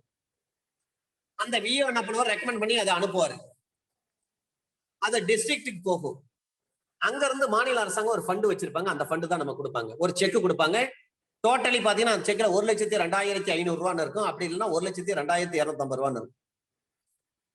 அந்த 2,500 ரூபாய் 2,250 ரூபாய் என்றது அந்த ஈம சடங்குக்கான பணம். 1 லட்சம் ரூபாய் என்பது காம்பன்சேஷன். இதுதான் வந்து ஆக்சிடென்ட் கேஸ்ல மாநில அரசாங்கம் கொடுக்கிறது. இது ஒரு பக்கம் நடக்கும். அட் த சேம் டைம் பாதிக்கப்பட்ட நபர் கொஞ்சம் விஷயம் தெரிஞ்சவரா இருந்தா விஏவோட போயிட்டு இதை அப்ளை பண்ணிடுவாரு. ஒரு பக்கம் தாலுகா ஆபீஸ் மூலமா இந்த செக் இப்படி வாங்குவாரு. இன்னொரு பக்கம் இதை அப்படியே எடுத்துட்டு போயிட்டு டிஸ்ட்ரிக்ட் லீகல் சர்வீசஸ் அத்தாரிட்டி இருக்கு பாருங்க, அங்க போயிட்டு ஒரு மனு கொடுப்பாரு. இந்த மாதிரி ஆக்சிடென்ட் ஆகி போச்சுங்க, இவரு இறந்து போயிட்டாரு, எந்த வாகனம் மோதுன்னு தெரியல, பாதிக்கப்பட்டிருக்காங்க, பாவம், அவர் இறந்து போனவருக்கு மனைவி 2 பிள்ளைங்கள் இருக்காங்க, ரொம்ப கஷ்டப்படுறாங்க, அவங்களுக்கு எந்த வேலையும் தெரியாது, உடம்பு முடியாதவங்க, நஷ்டீடு கொடுங்கன்னு சொல்லிட்டு அங்க ஒரு மனு கொடுக்குறது. அதை பேஸ் பண்ணி நஷ்டீடு வாங்க முடியுமானா தாராளமா வாங்கலாம். அதே போல ஒரு மர்டர் கேஸ், ஒரு நபரை கடத்தின்னு போயிட்டு மர்டர் பண்றானு, யாரு மர்டர் பண்ணாங்கன்னு கண்டுபிடிக்கவே முடியல, கேஸ் FIR மட்டும் போட்டு வச்சிருக்காங்க, குற்றவாளிகளை கண்டுபிடிக்க முடியல. இந்த நேரத்துல பாதிக்க இறந்து போனவர், அது கொலையிருந்து போன அந்த நபரினுடைய வாரிசுகள் என்ன பண்ணலாம்னா, அந்த மாவட்டத்தில் இருக்கக்கூடிய சட்ட உதவி மையம் அல்லது மாநிலத்தில் இருக்கக்கூடிய சட்ட உதவி மையம் அங்க போயிட்டு நீங்க ஒரு மனு கொடுக்கலாம். என் கணவர் இந்த தேதி, இந்த மாசம், இந்த வருஷம் இத்தனை மணிக்கு அவர் இறந்து போயிருக்காரு, கொலை பண்ணிட்டாங்க, யாரு கொலை பண்ணாங்கன்னு தெரியல, கேஸ் அப்படியே பெண்டிங்ல இருக்கு, நாங்க ரொம்ப சிரமப்படுறோம், எங்களுக்கு நஷ்டீடு கொடுங்கன்னு சொல்லிட்டு மாநில சட்ட உதவி மையத்திலேயோ அல்லது மாவட்ட சட்ட உதவி மையத்திலேயோ நாம மனு கொடுத்து அந்த குடும்பத்துக்கு நஷ்டீடு வாங்கி தர முடியும். ஆனா இந்த வேலையெல்லாம் விஷயம் தெரிஞ்சவங்க தான் செய்யறாங்க. இந்த மாதிரி நம்ம செய்யணும், அதெல்லாம் உதவி புண்ணியம் சார், நம்ம குடும்பத்துக்கு பிள்ளைகளுக்கு ரொம்ப ஆசீர்வாதம் கிடைக்கும். உண்மையிலே ஒரு மர்டர் நடந்திருக்கும், எவன் கொலை பண்ணானே தெரியாது, சில பேரை அடிச்சு கொண்டு போயிட்டு ஏதோ ஒரு மரத்துல தூக்கு மாட்டியிருப்பாங்க, அது காக்கா கழுகு இதெல்லாம் கொத்தி அந்த பாடி வெறும் எலும்பு மட்டும்தான் இருக்கும். சில பேரை மர்டர் பண்ணி கொண்டு வந்து எரிச்சிருவாங்க, சில பேர் மர்டர் பண்ணி கொண்டு வந்து புதைச்சிருவாங்க, சில பேர் ஆத்துல கடல்ல ஏரியில கொண்டு போய் கிணத்துல வீசிடுவாங்க. ஆனா யார் மர்டர் பண்ணாங்கன்னு தெரியாது. அந்த குடும்பம் தவிக்கும், நடுத்தெருவுல நிற்கும். அந்த குடும்பத்துக்கு நம்மளால முடிஞ்ச ஒரு நஷ்டீடு வாங்கி தர முடியுமா? நம்ம பாக்கெட்ல இருந்து ₹1 எடுத்து தர முடியாது. அப்ப நம்ம என்ன செய்யலாம்? நீங்க கவலைப்படாதீங்க. Under section 357 capital A subsection 4ல இந்த விஷயங்கள்லாம் சொல்லியிருக்கிறாங்க. டிஸ்ட்ரிக்ட்ல இருக்கக்கூடிய மாவட்ட உதவி மையத்துல லீகல் எய்ட்ல போயிட்டு நம்ம ஒரு மனு கொடுத்தா லீகல் எய்ட் மூலமா உங்களுக்கு காம்பன்சேஷன் கிடைக்கும். இப்படி சட்டத்துல வழிவகை இருக்கு, எங்களுக்கு நல்லா தெரியும் சொல்லிட்டு அட்வொகேட் ஆகிய நாம் அந்த மாதிரி பாதிக்கப்பட்டவங்களை கூட்டு போயிட்டு லீகல் எய்ட்ல ஒரு மனு கொடுக்கணும் சார். அதனால அந்த குடும்பத்துக்கு நஷ்டஈடு கிடைக்கும். மறைமுகமா ஒரு குடும்பத்துக்கு, பாதிக்கப்பட்ட ஒரு குடும்பத்துக்கு நம்மளால வந்து உதவி செய்ய முடியும். Under section 357 capital A subsection 5. அப்ப இழப்பீடு கேட்கிறாங்கன்னு சொன்னா அந்த இழப்பீடு கொடுக்கப்படுவதற்கு சிபாரிசு பண்ண, ரெக்கமெண்ட் பண்ணும். சப்செக்ஷன் 4 படி தாக்கல் செய்யப்பட்ட ஒரு மனு, அதை பெற்றுக்கொண்ட மாநில சட்ட உதவி மையமோ அல்லது மாவட்ட சட்ட உதவி மையமோ அது சம்பந்தமாக 2 மாதத்திற்குள் விசாரணை செய்த பிறகு போதுமான இழப்பீட்டை அளிக்கணும். ஒரு குற்றம் செய்த நபரை கண்டுபிடிக்க முடியாத ஒரு சூழ்நிலை பாதிக்கப்பட்டவங்க இருக்கிறாங்க, எங்களுக்கு நஷ்டீடு வேணும்னு சொல்லி சப்செக்ஷன் 4ல நீங்க லீகல் எய்ட்ல போயிட்டு மனு கொடுத்திருக்கீங்க. அந்த மனுவை பெற்றுக்கொண்ட அந்த லீகல் எய்டு வந்து 2 மாசத்துக்குள்ள அதை டிசைட் பண்ணணும். டிசைட் பண்ணி போதுமான இழப்பீட்டை பாதிக்கப்பட்டவருக்கு கொடுக்க வேண்டும். சப்செக்ஷன் 6ல சொல்றாங்க, பாதிக்கப்பட்டவருடைய துயரத்தை போக்குகின்ற வகையில் அந்த மாநில சட்ட உதவி மையமோ அல்லது மாவட்ட சட்ட உதவி மையமோ உடனடியாக முதல் உதவியை செய்ய வேண்டும். உடனடியாக, அந்த வார்த்தை தான் மிக முக்கியம். The state or district legal services authority, as the case may be, to alleviate the suffering of the victim, may order for immediate first aid. உடனடியா முதலுதவி செய்யணும், அதான் immediate first aid. அப்படி இல்ல மருத்துவ உதவினா அது செய்யுங்க. அப்ப மருத்துவ உதவி பெறுவதற்காக காவல் நிலைய பொறுப்பு அதிகாரி ஒருத்தர் இருக்கார், அவருடைய தகுதி குறையாத ஒரு நபர் அப்படின்னா இன்ஸ்பெக்டர், அல்லது இது சம்பந்தமாக அந்த பகுதியில் இருக்கக்கூடிய நீதித்துறை நடுவர் ஒரு சர்டிபிகேட் கொடுக்கணும் சார். அப்ப ஒரு காம்பிடென்ட் அத்தாரிட்டி, உரிய அதிகார அமைப்பினர் இதற்கு நியாயமானது தக்கதென கருதக்கூடிய வகையில் பாதிக்கப்பட்டவருக்கு இடைக்கால நிவாரணம் ஒன்றை வழங்க வேண்டும். 31/12/2009 இதை செயல்படுத்துறாங்க.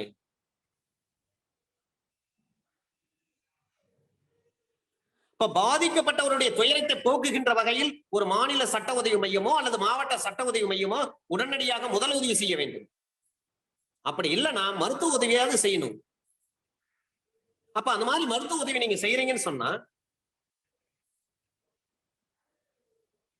அந்த மருத்துவ உதவியை பெறுவதற்கு in charge of the police station அவர் வந்து ரெக்கமெண்ட் பண்ணணும். அவர் ரேங்க் உள்ள ஒரு ஆபீசர், இன்ஸ்பெக்டரோ அல்லது இன்ஸ்பெக்டர் மேல இருக்கக்கூடிய டிஎஸ்பியோ அல்லது ஏடிஎஸ்பியோ எஸ்பி யார் வேணும் ரெக்கமெண்ட் பண்ணலாம். அதுவும் இல்லைன்னா சம்பந்தப்பட்ட அந்த பகுதியில் இருக்கக்கூடிய அந்த ஜூரிஸ்டிக்ஷன்ல இருக்கக்கூடிய ஜுடிஷியல் மேஜிஸ்ட்ரேட் இருக்காங்க, அந்த ஜுடிஷியல் மேஜிஸ்ட்ரேட் ஒரு சர்டிபிகேட் கொடுக்கணும். அதன்படி அந்த காம்பிடென்ட் அத்தாரிட்டி, உரிய அதிகார அமைப்பினர் அதற்கு நியாயமான வகையில் கருதுகின்ற பட்சத்தில் இது நியாயமானதான், கண்டிப்பா இவங்களுக்கு உதவி பண்ணும், உண்மையிலே பாதிக்கப்பட்டிருக்காங்க அப்படின்னு சொல்லி அந்த உரிய அதிகார அமைப்பு கருதுகின்ற பட்சத்தில் பாதிக்கப்பட்டவருக்கு இன்டரிம் காம்பன்சேஷன் கொடுங்கன்னு சொல்றேன். அப்ப இன்டரிம் காம்பன்சேஷன் கொடுக்க முடியுமா? தாராளமா கொடுக்க முடியும். வழக்கறிஞர்களாகிய நமக்கு இருக்கக்கூடிய ஒரே ஒரு நல்ல விஷயம், under section 357 capital A subsection 4 ரொம்ப முக்கியம் சார். இந்த மாதிரி நிறைய கேஸ், எத்தனையோ போலீஸ் ஸ்டேஷன்ல நீங்க வேணா போயிட்டு பாருங்க, அக்யூஸ் நாட் ஃபவுண்ட் நிறைய கேஸ் பெண்டிங்ல இருக்கும். ஒரு செயின் ஸ்நாச்சிங், ஒரு மர்டர், ஒரு ரேப், ஒரு வீடு கொளுத்துறது, ஒரு நிலத்தை பயிரை அழிச்சது, ஒரு ஆக்சிடென்ட் கேஸ், இதெல்லாம் பாத்தீங்கன்னா அந்த குற்றம் செய்த நபரை வந்து கண்டுபிடிக்க முடியாத சூழ்நிலையா இருக்கு. அப்ப அப்ப பாதிக்கப்பட்டவங்களுக்கு நஷ்டீடு வாங்கி தர முடியுமா? தாராளமா வாங்கி தர முடியும். மிக முக்கியமான ஒரு சட்டப்பிரிவு under section 357 capital A subsection 4 is very important. Section 6 சொல்றாங்க, சப்செக்ஷன் 6ல சொல்றாங்க இன்டரிம் காம்பன்சேஷன் வாங்க முடியுமானா தாராளமா கொடுக்க முடியும். அப்படியே டொமஸ்டிக் வயலன்ஸ் ஆக்ட்ல அங்கேயே பாருங்க, செக்ஷன் 31ல ஆர்டர் பாஸ் பண்ணிருப்பாங்க interim compensation. Under section 357 capital B ஐபிசில 326AO அல்லது 326DO, சாரி 376DO, இதன் கீழ் அபராதத்துடன் இழப்பீட்டையும் கூடுதலாக வழங்க வேண்டும். இந்த ஒரு இடத்துல தான் சார் விஷயத்தை சொல்றாங்க. 357 தரவா படிச்சீங்கன்னா தெரியும். காம்பன்சேஷன் வழங்குகின்ற பொழுது நீங்க ஃபைனை இம்போஸ் பண்ண முடியாது.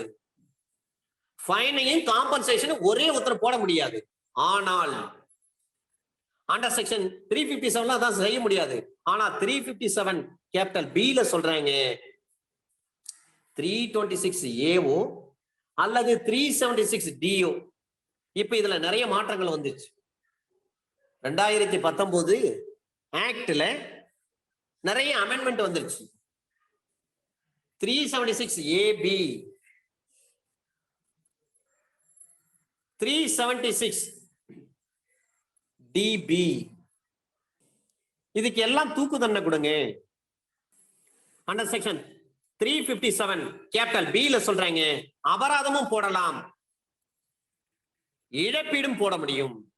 அபராதத்துடன் இழப்பீட்டையும் கூடுதலாக வழங்க வேண்டும். Compensation to be in addition to fine under section 326 capital A or section 376D of Indian Penal Code.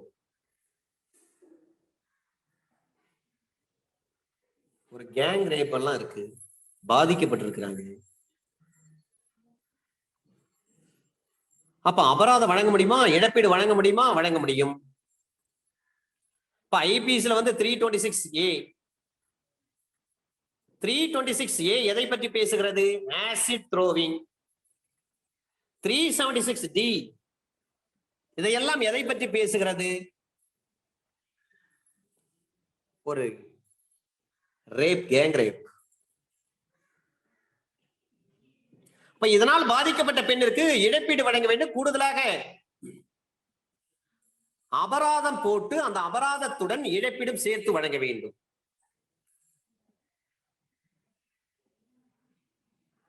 எனவே அபராதம் போட்டு காம்பன்சேஷன் வழங்க முடியுமா? வழங்க முடியும். அதை சொல்ற சட்டப்பிரிவு தான் under section 357 clause B, 357 capital B. அப்ப ரெண்டு அஃபென்ஸ், ஒன்று 326 capital A IPC acid throwing, இன்னொன்று அண்டர் செக்ஷன் 376D. அப்ப 376D எதை பற்றி பேசுகிறது? அதை நாம் பார்க்க வேண்டும். ஒரு கேங் ரேப் அதில் தான் வராங்க, ஹாஸ்பிட்டாலிட்டி அவங்க தான் அதில் தான் வராங்க. அதன் பிறகு under section 357C treatment of victims, பாதிக்கப்பட்டவருக்கு சிகிச்சை அளித்தல். இப்ப ஐபிசில under section 326A 376 376 376DA DB வரை 376E வரை இருக்கக்கூடிய குற்றங்கள், இந்த குற்றத்தினால் பாதிக்கப்பட்டிருக்கக்கூடிய ஒரு பெண்ணிற்கு அல்லது ஒரு குழந்தைக்கு இலவசமான முறையில வந்து முதல் உதவி அளிக்க வேண்டும். அப்ப ஃபர்ஸ்ட் எய்டு நீங்க கொடுக்கலன்னு சொன்னீங்கன்னா அண்டர் செக்ஷன் 166A படி தண்டிக்கப்படுவீங்க. அதான சொல்றாங்க ஐபிசில.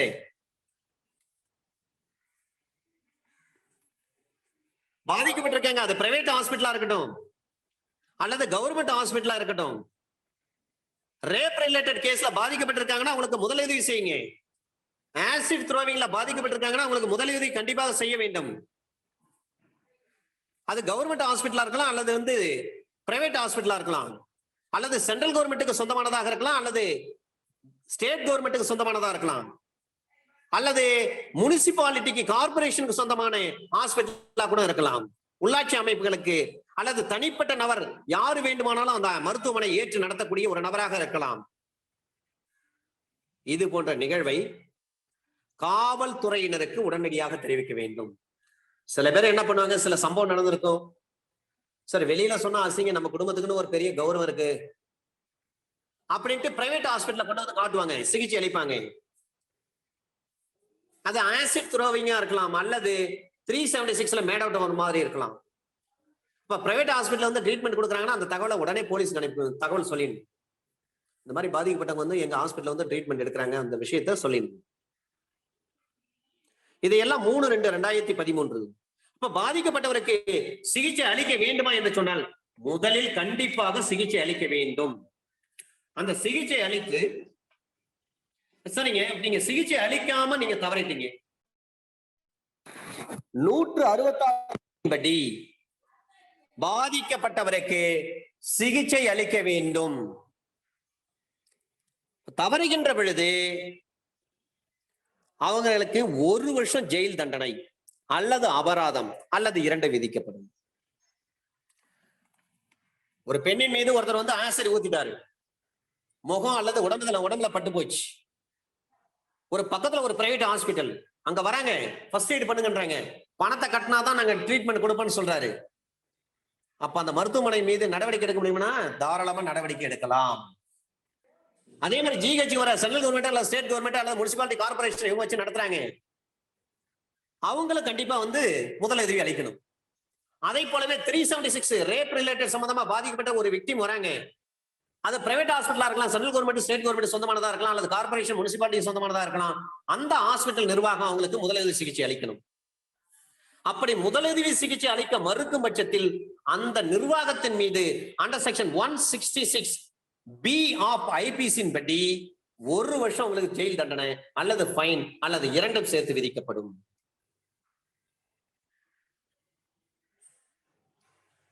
இது போன்ற சூழ்நிலை பிரைவேட் ஹாஸ்பிட்டல் ட்ரீட்மெண்ட் இருக்காங்க அல்லது கவர்மெண்ட் ஹாஸ்பிட்டல் ட்ரீட்மெண்ட்ல இருக்காங்க, அந்த விக்டிம் சொன்னா அது சம்பந்தமான தகவலை உடனே போலீஸுக்கு தெரிவிக்கணும். இது ஹாஸ்பிட்டலுடைய கடமை. அது ஜிஹெச் கவர்மெண்ட் ஜிஹெச்சா இருக்கலாம் அல்லது பிரைவேட் செக்டரா இருக்கலாம். இது எல்லாம் 3/2/2013 தேதியிலிருந்து நடைமுறைக்கு வருது, 2011 வருஷத்துல இருந்து. இந்த 3/2/2013 சொன்னாவே நிர்பயா மாணவி மருத்துவக் கல்லூரி மாணவி நிர்பயா, டெல்லி. நிர்பயா என்று சொன்னால் தைரியமான பெண். அந்த பெண்ணுடைய பெயர் வந்து ஜோதிர் சிங். அவங்க இறந்த பிறகு சிஆர்பிஎஸ்ல ஒரு பெரிய மாற்றம் வருது. அதன் பிறகு கத்துவா நிகழ்ச்சி, ஒரு குழந்தை 8 வயசு குழந்தை, ஒரு குழந்தை இறக்குறாங்க காஷ்மீர்ல. அந்த குழந்தை இறந்த பிறகு அதை விட இன்னும் மாற்றம் வந்தது சிஆர்பிஎஸ்லயும் ஐபிஎஸ்லயும் எவிடன்ஸ். அந்த குழந்தையினுடைய தகப்பனார் பெற்றோர் பத்திரிகையாளர் சந்திக்கிறாங்க. அவர் சொன்ன வார்த்தை தான் மிகப்பெரிய வார்த்தை. நான் என் குழந்தை காணான்னு சொல்லிட்டு நான் எங்கெங்கே தேடினேன், நான் தேடாத இடம் இல்லை, ஆனா நான் இந்த கோயில்ல மட்டும் நான் தேடல. ஏன்னா கோயில்ல இருக்கிறது வந்து தெய்வம், ஒரு கருவறை, அது அங்க இருக்கிறது தெய்வம். அந்த இடத்துல என் பிள்ளைக்கு இந்த மாதிரி கொடூரம் நடக்குன்னு நான் கொஞ்சம் கூட நம்பல. ஏன்னா கோயில் இருக்கிற இடத்துல சாமி இருக்குது, தெய்வம். நான் வேற்று மதத்தை சார்ந்தடா இருந்தாலும் சரி, அந்த மதத்தை நான் மதிக்கிற ஆள் நானு. அந்த கோயில் கருவறைக்குள் என் மகளுக்கு இப்படிப்பட்ட விபரீதம் நடந்திருக்கு, இந்த இடத்துல நடக்குன்னு நான் நினைச்சே பார்க்கல அப்படின்னு சொல்லிட்டு ரொம்ப உருக்கமா பேசினாரு அந்த தகப்பனார். நான் ஒரு முஸ்லீமா இருந்தாலும் பரவாயில்ல, இந்து கோயில்ல இந்த மாதிரி நடந்திருக்கு, அது என்னுடைய பிஞ்சு குழந்தை. அந்த குழந்தை சாகரப்ப பாத்தீங்கன்னா கையில ஒரு லாலிபாப் இருந்தது. அந்த லாலிபாப்பை கையில வச்சுட்டே அந்த குழந்தை தன்னுடைய உயிரை விட்டது. அதாங்க விஷயம். எவ்வளவு கொடூரம் பாருங்க. அந்த கத்துவா வழக்கை எடுத்து படிச்சீங்கன்னா உங்களுக்கு மனசு உருகி போயிடும். அதனாலதான் போக்சோ ஆக்ட்ல ரொம்ப கடுமையா கொண்டு வந்தாங்க. இப்ப பாத்தீங்கன்னா போக்சோ ஆக்ட்ல வந்து டெத் சென்டென்ஸ் கொடுக்க முடியும். அண்டர் செக்ஷன் 358 மிக முக்கியமானது சார், இதுவும் நமக்கு முக்கியமானது. இப்ப 357 கேபிட்டல் ஏவுல என்ன சொல்றாங்க, பாதிக்கப்பட்டவருக்கு நஷ்டஈடு கொடுக்குறாங்க, விசிஎஸ் ஸ்கீம் கொண்டு வராங்க. இதுல 6 உட்பிரிவுகள் இருக்கு. சப்செக்ஷன் 4 ரொம்ப இம்பார்ட்டன்ட். குற்றம் பண்ணவன் யாருன்னு அக்யூஸ்ட் தெரியலன்னு சொன்னா அவங்களுக்கு காம்பன்சேஷன் வாங்கி தர முடியும். 357 கேபிட்டல் பி அதுல சொல்றாங்க 326 ஏஓ 376 டிஓ இதனால பாதிக்கப்பட்டவங்களுக்கு அபராதம் கொடுக்கலாம். இந்த விஷயத்தில் தான் 357 கேபிட்டல் பில தான் சொல்றாங்க, நீங்க அபராதம் போடலாம், அபராதத்தோட இழப்பீடு நீங்க வந்து காம்பன்சேஷன் கூடுதலாக கொடுக்கலாம்னு சொல்றாங்க. 357 சில சொல்றாங்க, பாதிக்கப்பட்டவருக்கு சிகிச்சை கொடுங்கன்னு சொல்றாங்க. அது ஆசிட் த்ரோவிங்கா இருக்கலாம் அல்லது ரேப் ரிலேட்டடா இருக்கலாம். நீங்க சிகிச்சை அளிக்க மறுத்துட்டீங்கன்னு சொன்னா, அல்லது சிகிச்சை பெற்றுக்கொண்ட நபர்களுடைய விவரங்களை காவல்துறைக்கு நீங்கள் தெரிவிக்காமல் மறுத்து விட்டீர்கள், மறைத்து விட்டீர்கள் என்று சொன்னால், அண்டர் செக்ஷன் 166 பியின் அடிப்படையில் அந்த மருத்துவமனை நிர்வாகத்திற்கு ஓராண்டு காலம் சிறை தண்டனை அல்லது அபராதம் அல்லது இரண்டும் சேர்த்து விதிக்கப்படும். 357 ஏ பி சி 3 இருக்கிறது, 3 மிக முக்கியம். அண்டர் செக்ஷன் 358 கிரவுண்ட்லெஸ்லி அரஸ்டட், ஒரு காரணமே இன்றி ஆதாரமின்றி கைது செய்யப்பட்டவருக்கு, நியாயமான காரணமின்றி கைது செய்யப்பட்ட நபர்களுக்கு காம்பன்சேஷன் கொடுப்பது. காம்பன்சேஷன் பாருங்க, ரொம்ப சொற்ப தொகை sir. Compensation to persons groundlessly arrested. யாராவது ஒரு நபரை வந்து ஒரு போலீஸ் ஆபீசர் என்ன பண்றாங்க, கைது பண்றாங்க. இப்ப கைது பண்றது போதுமான ஆதாரம் எதுவும் இல்லை, ஆனாலும் கைது பண்ணிட்டாங்க. அந்த வழக்கை விசாரிக்கிறாங்க, கோர்ட்டுக்கு தெரியுது. அப்ப அந்த ஜுடிஷியல் மேஜிஸ்ட்ரேட், அந்த நடுவர் என்ன பண்ணும், கைது செய்யப்பட்டவருக்கு அந்த விஷயம் சம்பந்தமாக அவருக்கு ஏற்பட்ட கால விரயம், எத்தனை நாள் அரெஸ்ட் பண்ணி உள்ள இருந்தாரோ, அவருக்கு ஏற்பட்ட செலவுகள், ஒரு வக்கீல வச்சுதானே அவர் வந்து பெயில்ல வந்திருப்பாரு, இதெல்லாம் பொறுத்து 1000 ரூபாய்க்கு மேற்படாத அளவிற்கு நடுவர் வந்து ஒரு நஷ்டஈட கொடுப்பார். இப்ப யார் கிரவுண்ட்லெஸ்லி அரெஸ்ட் பண்ணாங்களோ அந்த நபர்கிட்ட இருந்து அந்த பணத்தை பெற்றுக்கொள்ள வேண்டும். மாநில மனித உரிமை ஆணையம் அல்லது உயர் நீதிமன்றம் இவங்கெல்லாம் போடுற தீர்ப்பை பாருங்க. இந்த மாதிரி தப்பு பண்ணியிருக்காரு இந்த போலீஸ் ஆபீசர், எனவே இவருக்கு 50,000 அல்லது 1 லட்சம் ரூபாய் நஷ்டஈடு கொடுங்க, அந்த பணத்தை இவருடைய சம்பளத்திலிருந்து பிடித்துக் கொள்ள வேண்டும், அந்த நஷ்டஈட்டு தொகை உடனடியாக மாநில அரசாங்கம் செலுத்த வேண்டும். மாநில அரசாங்கம் நஷ்டஈட்டை கொடுத்துட்டு அந்த போலீஸ் ஆபீசருடைய சம்பளத்துல நீங்க பிடிச்சீங்க அப்படின்னு சொல்லிதான் தீர்ப்பு சொல்லுவாங்க. அப்ப கிரவுண்ட்லெஸ்லி அரஸ்டட் பர்சன் இருக்கிறாங்கன்னு சொன்னா, நியாயமான காரணம் இல்லாம ஒரு நபரை வந்து கைது பண்ணிருக்காங்கன்னு சொன்னா, அந்த கைது செய்யப்பட்ட நபருக்கு ஏற்பட்டிருக்கக்கூடிய கால நேர விரயம், பொருளாதார செலவினங்கள், இவற்றை எல்லாவற்றையும் கருத்தில் எடுத்துக்கொண்டு அந்த நீதித்துறை நடுவர் 1000 ரூபாய் வரை ஃபைன் இம்போஸ் பண்ணலாம். காம்பன்சேஷன் கொடுங்கன்னு சொல்லலாம், ஃபைன் கிடையாது, காம்பன்சேஷன். இப்ப 100 ரூபாய் என்பதற்கு பதிலாக 23/6/2006 தான் 1000 ரூபாய்னு வருது. அண்டர் செக்ஷன் 358 சப்செக்ஷன் 2ல சொல்றாங்க, இது போன்ற வழக்குகளில் ஒருவருக்கு மேற்பட்டவர்கள் கைது செய்யப்பட்டிருக்கின்ற பொழுது, ஒன்றுக்கு மேற்பட்ட நபர்கள் வந்து அரெஸ்ட் பண்ணிருக்காங்க, ஒரு 4-5 பேர் அரெஸ்ட் பண்ணிருக்காங்க, ஒரு 4-5 பேர் ஒரு வழக்கில் அரெஸ்ட் பண்ணிருக்காங்க, 4-5 பேருக்கு எதிர்ப்பா எந்த ஒரு நியாயமான காரணம் இல்லை, உடனே நஷ்டஈடு கொடுக்க சொல்லி அந்த ஜுடிஷியல் மேஜிஸ்ட்ரேட் உத்தரவு போடுறான்னு சொன்னா ஒவ்வொரு நபருக்கும் 1000 ரூபாய் வரை ஃபைன் போட முடியும். இதே விஷயத்தை அப்படியே நீங்க தமிழ்நாடு ஃபாரஸ்ட் ஆக்ட் எடுத்து படிச்சு பாருங்க. அதுல ஒரு கேஸ் லாஸ் நான் சொல்லி இருக்கிறேன் ஏற்கனவே. 11 பேர் அரெஸ்ட் பண்றாங்க, 5 கிலோ அளவுக்கு தான் சந்தன கட்டை இருக்குது, 11 மீது அரெஸ்ட். அப்ப நீதிமன்றம் விசாரிக்கிறாங்க, உயர் நீதிமன்றம் என்ன விஷயம்னு கேக்குறாங்க, இவங்க 5 கிலோக்கு மேல சந்தன கட்டை வச்சிருந்தாங்க, அதனால அரெஸ்ட் பண்றேன்னு சொல்றாங்க. அதை விசாரித்த உயர் நீதிமன்றம் என்ன சொல்றாங்கன்னா, ஒவ்வொரு நபரும் தலா 5 கிலோ வைத்திருக்க வேண்டும். Each and every person should have been possessed 5 kilogram of sandalwood இருக்கணும், அப்பதான் தண்டிக்க முடியும். நீங்க வெறும் 5 கிலோ மட்டும் கொண்டு வந்து கைப்பற்றிட்டு 11 பேர் மீது நீங்க வழக்கு போட்டீங்கன்னா அது செல்லாதுன்னு சொன்னாங்க. அந்த வழக்கு வந்து ஃபேட்டல் கேஸ், அக்யூட்டல். அதே மாதிரி விஷயத்தான் இங்க சொல்றாங்க. அண்டர் செக்ஷன் 358 சப்செக்ஷன் 2ல சொல்றாங்க, ஒரு குற்ற வழக்கில் ஒன்றுக்கு மேற்பட்ட நபர்கள் மீது வழக்கு தொடுக்கப்பட்டு அது நியாயமான காரணம் இல்லை என்று நடுவருக்கு தெரியும் பட்சத்தில், கிரவுண்ட்லெஸ்லி அரஸ்டட் தான் இருக்குது அப்படின்னு நடுவருக்கு தெரியும் பட்சத்தில், அந்த நடுவர் ஒவ்வொரு நபர்களுக்கும் யார் யார் ஜெயில இருந்தாங்களோ அத்தனை பேருக்கும் என்ன பண்ணுவாங்க, 1000 ரூபாய் 1000 ரூபாய் 1000 ரூபாய் வீதமாக அவ்வளவுதான் லிமிட், அப்பர் லிமிட் 1000 rupees தான். நஷ்டீடு கொடுக்கணும்னு சொல்லி அந்த கோர்ட் வந்து உத்தரவு போடணும்.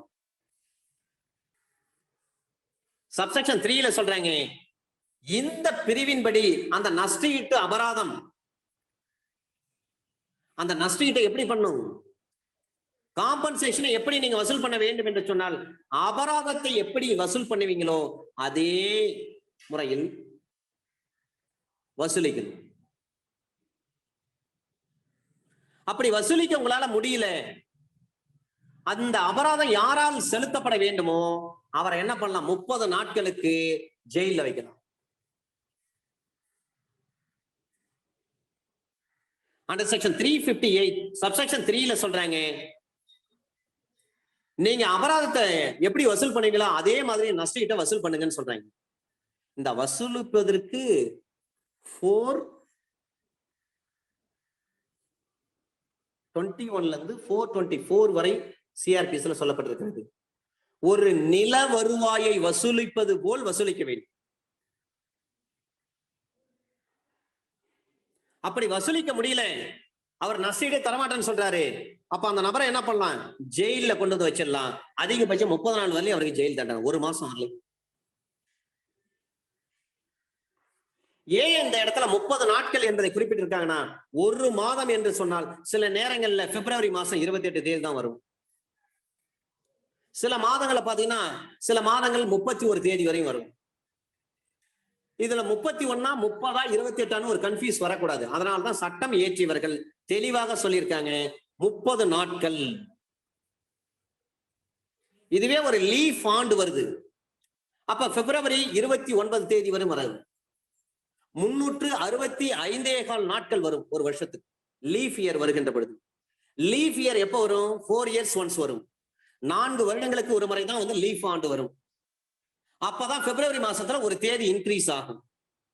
அப்ப நீங்க நாட்களை பாத்தீங்கன்னா 365 நாட்கள் வரும்.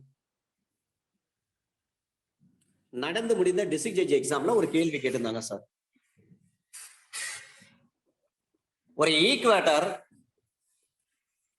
சவுத்துல இருந்து நார்த்த நோக்கி போகின்ற பொழுது பூமத்திய ரேகை தெற்கிலிருந்து வடக்கு நோக்கி போகின்ற பொழுது ஒரு நாட்கள் கூடும்.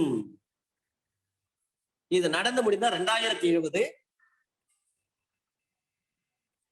டிஸ்ட்ரிக்ட் ஜட்ஜ் பிரிலிமினரி எக்ஸாம்ல இந்த கேள்வி கேட்டிருந்தாங்க சார்.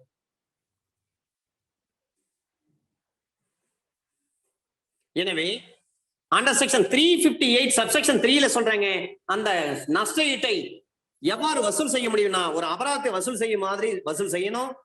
அப்படி அந்த நஷ்டஈட்டை வந்து வசூல் செய்ய முடியலன்னா, நஷ்டஈடு யார் கொடுக்க கடமைப்பட்ட நபரோ அந்த நபரை கொண்டு வந்து ஜெயில போட வேண்டியதுதான். அதிகபட்சம் 30 நாட்கள் வரை அவர் சிறையில் இருப்பார்.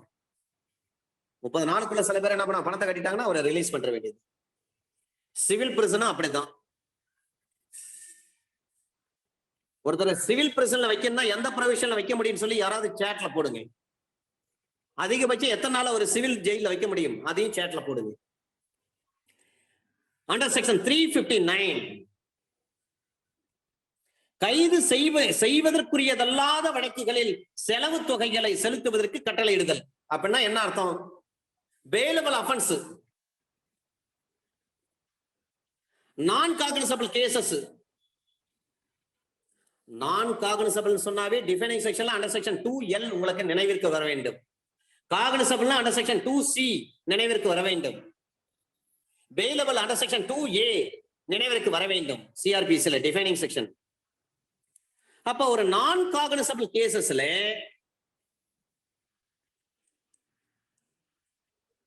இது போன்ற வழக்குகளுடைய செலவு தொகைகளை செலுத்துவதற்கு கட்டளையிடுதல். Order to pay costs in non-cognizable cases. அப்ப கைது செய்ய முடியாத ஒரு குற்றத்தை செய்ததாக கூறி அவரை அரெஸ்ட் பண்ண முடியாது, ஆனா ஒரு அஃபென்ஸ் பண்ணியிருக்கிறாரு, இந்த மாதிரி ஒரு குற்றத்தை வந்து செஞ்சிருக்கிறாருன்னு சொல்லிட்டு ஒரு கம்ப்ளைண்ட் கொடுக்குறாங்க. ஏதாவது ஒரு கோர்ட்ல ஒரு கம்ப்ளைண்ட் கொடுக்குறாங்க. அவ்வாறு கம்ப்ளைண்ட் கொடுக்கின்ற பொழுது அந்த நீதிமன்றம் எதிரியை தண்டிக்கும் பட்சத்தில் அவருக்கு விதிக்கப்படக்கூடிய ஃபைன் போடுறாங்க. அது மட்டுமல்ல, அந்த குற்ற வழக்கு தொடர்ந்ததால், குற்ற வழக்கு ஃபைல் பண்ணதால், அந்த குற்ற வழக்கை யார் ஃபைல் பண்ணாங்களோ, யார் கம்ப்ளைனன்ட்டோ, அவருக்கு ஏற்பட்டு இருக்கக்கூடிய நியாயமான செலவு தொகை முழுவதுமோ அல்லது அதில் ஒரு பகுதியோ செலுத்தும்படி அந்த அக்யூஸ்டுக்கு என்ன பண்ணலாம்? கட்டளையிட முடியும். அந்த அக்யூஸ்ட் செய்த செயல் பாத்தீங்கன்னா அரெஸ்ட் பண்ண முடியாத ஒரு குற்றம், நான் காக்னிசபிள் அஃபென்ஸ். இந்த வழக்கு வருது நீதிமன்றத்துக்கு, ஜுடிஷியல் மேஜிஸ்ட்ரேட் விசாரிக்கிறாரு. விசாரிச்ச பிறகு குற்றம் ப்ரூவ் ஆகுது. ப்ரூவ் ஆன பிறகு அந்த அக்யூஸ்ட் கிட்ட சொல்றாரு, உங்களுக்கு வந்து நாங்க நஷ்டஈடு கொடுக்கிறோம், காம்பவுண்ட் நாங்க நஷ்டஈடு வந்து அந்த பாதிக்கப்பட்டவங்களுக்கு கொடுக்கணும், நீங்க கம்ப்ளைனன்ட் கொடுக்கணும். அது மட்டும் இல்ல, அந்த கம்ப்ளைனன்ட்டுக்கு எவ்வளவு செலவாச்சு அந்த செலவு நீங்க நீதிமன்ற செலவினங்களை நீங்க தான் ஏற்றுக்கொள்ள வேண்டும் என்று சொல்லி அந்த அக்யூஸ்டுக்கு கோர்ட் வந்து என்ன பண்ணுவாங்க? ஒரு உத்தரவு போடுவாங்க.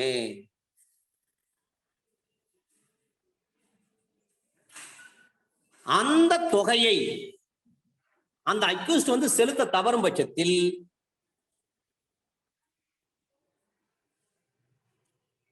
அவர் 30 நாட்களுக்கு மேற்படாத கால அளவு, இதே 30 நாள் தான் சொல்றாங்க அண்டர் செக்ஷன் 358 சப்செக்ஷன் 3ல. இப்ப 358 உட்பிரிவு 3 சிஆர்பிஎஸ் சொல்லப்பட்ட அதே விஷயத்தான் 359 சொல்றாங்க. அதே 30 நாட்களுக்கு தான் அவரை ஜெயில வைக்கணும்.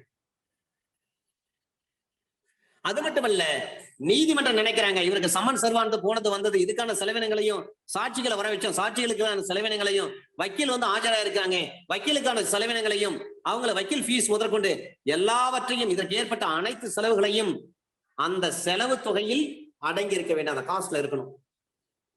அதை தான் இம்போஸ் பண்ணுவாங்க. வக்கீல் ஃபீஸா இருக்கலாம், சாட்சி வந்து போயிருக்கலாம், அவங்களுடைய பயணப்படி, அவங்களுடைய சாப்பாட்டு அதாவது உணவுப்படி, இதை எல்லாத்தையும் எடுத்துக்கலாம். இதையெல்லாம் கணக்கில் எடுத்துக்கொண்டு அதுக்கு தகுந்த மாதிரி ஃபைன் வந்து நீங்க காம்பன்சேஷன் கொடுக்கணும் அப்படின்னு சொல்லி உத்தரவு போட முடியும். அண்டர் செக்ஷன் 359 சப்செக்ஷன் 2ல சொல்றாங்க, அவ்வாறு பிறப்பிக்கப்படுகிற அந்த உத்தரவு, அந்த ஆர்டர் ஒவ்வொன்றும் நீங்கள் மேல்முறையீட்டு நீதிமன்றமா அல்லது உயர் நீதிமன்றமா அல்லது அமர்வு நீதிமன்றமா கூட தன்னுடைய சீராய்வு அதிகாரங்களை செலுத்தும் பொழுது பிறப்பிக்கலாம். இங்கே அந்த வார்த்தை சொல்றாங்க, ரிவிஷனல் பண்றப்ப செய்யலாம். எதுல சொல்றாங்க? சப்செக்ஷன் 4ல சொல்றாங்க. Under section 357 capital A subsection 4ல சொல்றாங்க, ரிவிஷனல் கோர்ட்டாக இருக்கும் பட்சத்தில் அதை செய்ய முடியும். அதே விஷயத்தான் இங்கே சொல்றாங்க. அண்டர் செக்ஷன் 359 சப்செக்ஷன் 2ல சொல்றாங்க, ரிவிஷன் வந்திருக்கிறாரு, செஷன்ஸ் கோர்ட்டுக்கு வந்திருக்காரு, ஹை கோர்ட்டுக்கு வந்திருக்காரு, அப்பலட் கோர்ட்ல வந்து ரிவிஷன் இருக்குது, அந்த நேரத்துல காம்பன்சேஷன் கொடுக்க முடியுமா? தாராளமா கொடுக்கலாம். அண்டர் செக்ஷன் 360 358 கிரவுண்ட்லெஸ்லி அரஸ்டட், அப்படி காரணம் இல்லாம கைது பண்ணிட்டாங்க. 359 அதுக்கு நஷ்டஈடு கொடுங்க, செலவு தொகை கொடுங்க. அது என்ன மாதிரியான வழக்குகள்? நான் காக்னிசபிள் கேசஸ். அதுல நீங்க நஷ்டஈடு கொடுக்கறத பற்றி சொல்றாங்க.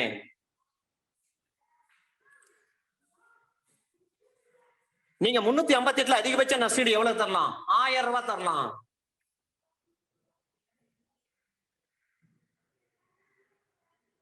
முன்னூத்தி 359ல அதே 358 சப்செக்ஷன் 3ல அவர் நஷ்டஈடு தரல, அந்த நபரை என்ன பண்ணலாம்? 1 மாசம் வரை 30 தினங்கள் வரை அவர் ஜெயில வைக்கலாம். 359லயே சொல்றாங்க, அந்த நபரை என்ன பண்ணலாம்? 30 தினங்கள் வரை ஜெயில வைக்கலாம். சப்செக்ஷன் 2ல சொல்றாங்க, ரிவிஷனல் கோர்ட், அப்பலட் கோர்ட் அங்க வந்து ரிவிஷன் வந்திருக்குன்னு சொன்னா அந்த நேரத்துல காம்பன்சேஷன் கொடுக்க முடியுமானா? தாராளமாக காம்பன்சேஷன் கொடுக்க முடியும். அண்டர் செக்ஷன் 380 இந்த 380 பொறுத்தவரை நன்னடத்தை 360 பொறுத்தவரை நன்னடத்தை கண்காணிப்பின் பேரில் கண்டித்து அவரை ரிலீஸ் பண்ணலாம்.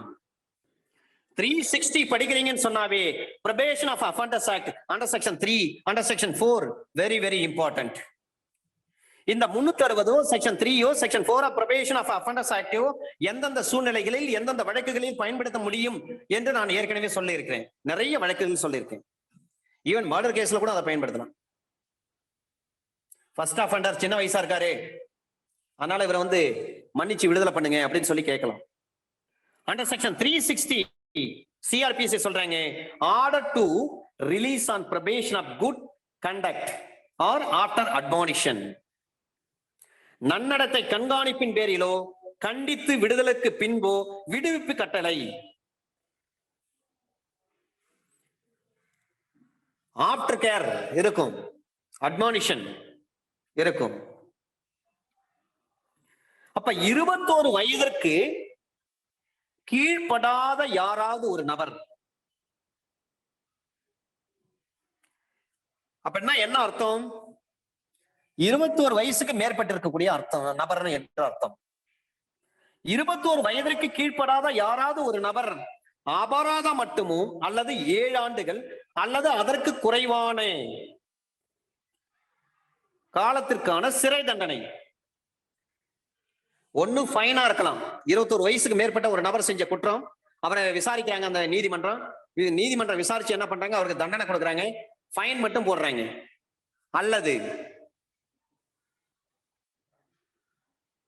7 ஆண்டுகள் வரை சிறை தண்டனை, அல்லது 7 ஆண்டுகளுக்கு குறைவான சிறை தண்டனை, 6 வருஷம் 5 வருஷம் 4 வருஷம் 3 வருஷம் 2 வருஷம் 1 வருஷம் 6 மாசம் இப்படி கொடுத்திருக்கலாம். அவருக்கு வயசு என்ன தீர்மானிச்சிருக்காங்க? 21 வயசுக்கு மேற்பட்டவராய் இருக்க வேண்டும். அந்த நபரால் செய்யப்பட்ட குற்றம், அதை விசாரணை செய்கின்ற நீதிமன்றம் அவருக்கு அபராதம் மட்டும் விதிக்கிறாங்க, அல்லது அவருக்கு 7 ஆண்டுகள் வரை சிறை தண்டனை விதிக்கிறாங்க, அல்லது 7 வருஷத்துக்குள்ள இருக்கக்கூடிய ஒரு தண்டனை. அது 6 ஆண்டுகள் இருக்கலாம், 5 ஆண்டுகள் இருக்கலாம், 4 ஆண்டுகள் இருக்கலாம், 3 ஆண்டுகள் இருக்கலாம், 2 ஆண்டுகள் இருக்கலாம், 1 ஆண்டுகள் இருக்கலாம். இது போன்று தண்டனை விதிக்கின்ற பொழுது அவருக்கு இதுக்கு முன்னாடி ஏதாவது வந்து குற்றம் பண்ணி அதுல கன்விக்ஷன் ஆகாம இருந்திருப்பாரு. இதான் முதல் தடவை, ஃபர்ஸ்ட் அஃபென்ஸ் இதுதான் சார். ப்ரீவியஸ் கேசஸ் எல்லாம் எதுவுமே கிடையாது சார். ப்ரீவியஸ் கேசஸ்ல வந்து எதுவுமே செய்ய முடியாது சார். இப்ப ப்ரீவியஸ் கேசஸ் வந்து ஏற்கனவே இருந்து தண்டிக்கப்பட்டு இருந்தார்னா அவர் வந்து இதுல கிளைம் பண்ண முடியாது. ஃப்ரெஷ் அஃபெண்டர், ஃபர்ஸ்ட் அஃபெண்டர், அவங்களுக்கு தான் இது பொருந்தும். 21 வயசுக்கு மேற்பட்டவராக இருக்கணும், அவருக்கு அபராதம் மட்டும் விதிக்கப்பட்டிருக்கணும், அல்லது 7 ஆண்டுகள் வரை சிறை தண்டனை விதிக்கப்பட்டிருக்கணும், அல்லது 7 வருஷத்துக்கு குறைவாக சிறை தண்டனை விதிக்கப்பட்டிருக்கணும்.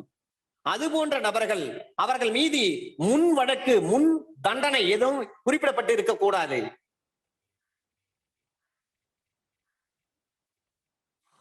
அப்ப அந்த குற்றவாளியினுடைய வயசு, அவர் எந்த அளவுக்கு நடந்துக்கினாரு, அதனுடைய முன் வரலாறு என்னென்ன இருக்கு, அந்த குற்றம் எந்த சூழ்நிலையில் செய்யப்பட்டிருக்கிறது, இந்த 3 விஷயங்களையும் கவனத்தில் எடுத்துக்கொள்ள வேண்டும்.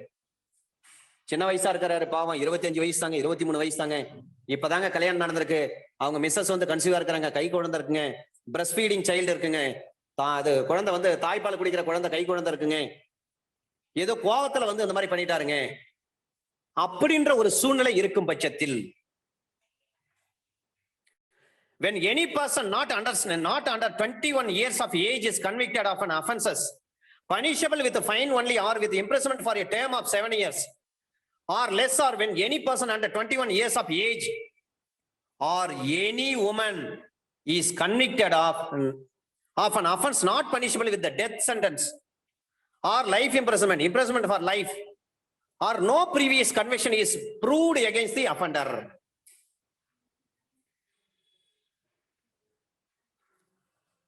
அப்ப முதல் குற்றமாக இருக்கும் பட்சத்தில், முதல் முறையாக தண்டிக்கப்படும் பட்சத்தில் அந்த நபர் 21 வயசுக்கு மேற்பட்டவராக இருக்க வேண்டும். அவருடைய வழக்கின் சூழ்நிலை கருத்தில் கொள்வாங்க, அவருடைய வயசை கருத்தில் கொள்வாங்க, அவருடைய நடவடிக்கை எந்த அளவுக்கு நல்ல மனுஷனா இல்லையா அவருடைய நடவடிக்கையை கருத்தில் கொள்வாங்க. இதை எல்லாவற்றையும் பார்த்துதான், இதை எல்லாவற்றையும் கவனத்தில் கொண்டு எந்த நீதிமன்றத்தின் முன்பாக அவர் தண்டிக்கப்படுகிறாரோ அந்த நீதிமன்றம் அந்த குற்றவாளியை நன்னடத்தின் கண்காணிப்பின் பேரில் மன்னித்து விடுதலை செய்யலாம். அல்லது இப்போதைக்கு உங்களை ரிலீஸ் பண்றோம், கோர்ட் நாங்க எப்ப கூப்பிட்டாலும் சரி நீங்க வரணும், குற்றத்தை ஏத்துக்கணும், சரிதானல அப்படின்னு சொல்லிட்டு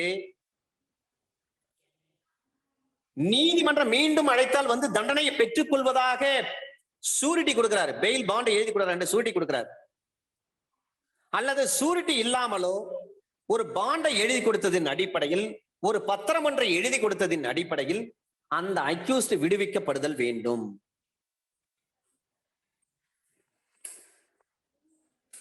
இதுல வயசு பாத்தீங்கன்னா அவரு முதல் குற்றவாளியா இருக்க வேண்டும், 21 வயதிற்கு மேற்பட்டு இருக்க வேண்டும், அவரால் செய்யப்பட்ட குற்றத்தினுடைய சூழ்நிலை பார்ப்பாங்க, அவருடைய நடவடிக்கையை பார்க்கிறாங்க, அவருடைய நடத்தை குட் கண்டக்ட் இருக்கா. நம்ம கான்ட்ராக்ட் சர்டிபிகேட் வாங்குறோம் இல்லைங்களா, இதை எல்லாவற்றையும் பார்ப்பாங்க. அவரை இதுக்கு முன்னாடி எந்த குற்றமும் செய்யல என்ற விவரம் தெரிகிறது. எனவே நீதிமன்றம் அந்த வழக்கை விசாரிக்கக்கூடிய நீதிமன்றம் அந்த அக்யூஸ்ட் என்ன பண்ணலாம், ரிலீஸ் பண்ணலாம். அல்லது இந்த நீதிமன்றம் எப்பொழுது அழைக்கிறதோ அப்பொழுது நீங்க இந்த குற்றத்தை தண்டனை ஏற்று நீங்கள் சிறை செல்வதற்கு தயாராக இருக்க வேண்டும் என்று சொல்லி சூரிட்டியோ வித் சூரிட்டியோ ஆர் வித்வுட் சூரிட்டியோ. ஆனா அக்யூஸ்ட் கிட்ட என்ன பண்ணுவாங்க, பாண்ட் எழுதுவாங்க. அந்த பாண்ட் எழுதி வாங்கிக்கிட்டு அவரை விடுதலை பண்ணுவாங்க அண்டர் செக்ஷன் 360. இதுல ஒரு ப்ரொவிசர் சொல்றாங்க, வரம்புறையாக அந்த குற்றவாளி ஒருவரை மன்னித்து விடுதலை செய்வதற்கு உயர் நீதிமன்றத்தால் சிறப்பாக அதிகாரம் அளிக்கப்படாத second class judicial magistrate, high court தான் என்ன பண்ணுவாங்க, செகண்ட் கிளாஸ் ஜுடிஷியல் மேஜிஸ்ட்ரேட்டுக்கு ஸ்பெஷல் எம்பவர் கொடுப்பாங்க. அப்ப செகண்ட் கிளாஸ் ஜுடிஷியல் மேஜிஸ்ட்ரேட்டுக்கு அந்த மாதிரி சிறப்பு அதிகாரம் எதுவும் ஹைகோர்ட் கொடுக்கல, வழங்கவே இல்லை. அப்ப வழங்காமல் இருக்கும் பட்சத்தில்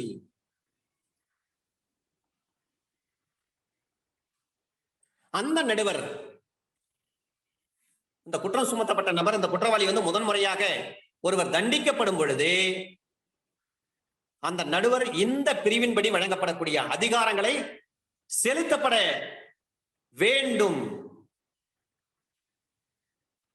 அது மட்டுமல்ல, அந்த செகண்ட் கிளாஸ் ஜுடிஷியல் மேஜிஸ்ட்ரேட் தன்னுடைய கருத்துக்களை பதிவு செய்து கொள்ள வேண்டும். அதை பதிவு செய்து ஃபர்ஸ்ட் கிளாஸ் ஜுடிஷியல் மேஜிஸ்ட்ரேட் கிட்ட அந்த எதிரியை அனுப்ப வேண்டும்.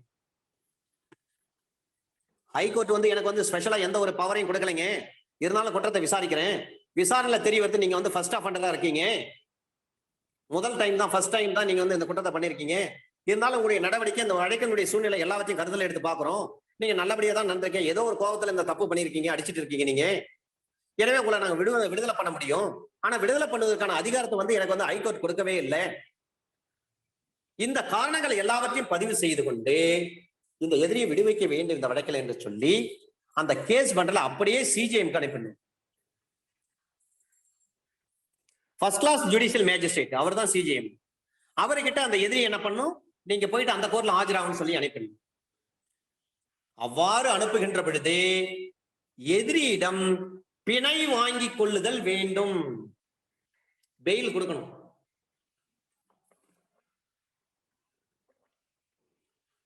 அப்ப அந்த நடுவர் சப்செக்ஷன் 2 படி என்னென்ன விஷயங்கள் சொல்லப்பட்டிருக்கிறதோ அந்த முறையில் அந்த வழக்கை விசாரணை செய்து முடிவு செய்வார்.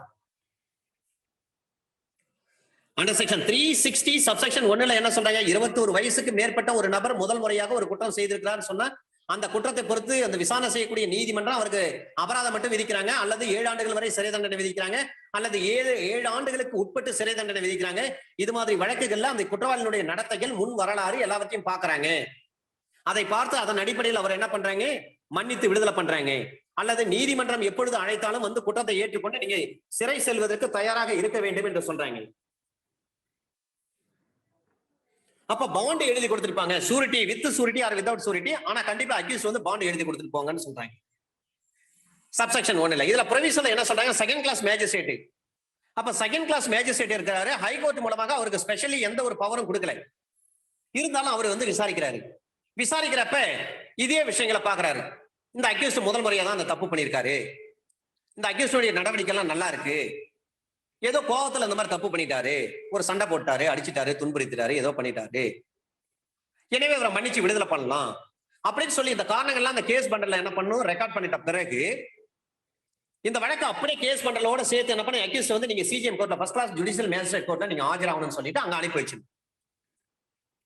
அப்ப அந்த அக்யூஸ்ட் அங்க ஃபர்ஸ்ட் கிளாஸ் ஜுடிஷியல் மேஜிஸ்ட்ரேட் கோர்ட்ல அப்பியர் ஆன பிறகு அந்த நீதிபதி அதை விசாரணை பண்ணுவார், அவர் தான் முடிவு பண்ணுவார். இதுதான் ப்ரொவிஷன். அண்டர் செக்ஷன் 360 சப்செக்ஷன் 2ல சொல்றாங்க, இவ்வாறு ஒரு ஃபர்ஸ்ட் கிளாஸ் ஜுடிஷியல் மேஜிஸ்ட்ரேட் கிட்ட ஒரு கேஸ் வருதுன்னு சொன்னா அந்த வழக்கை அந்த நடுவர் அவரையே விசாரணை பண்ணலாம்,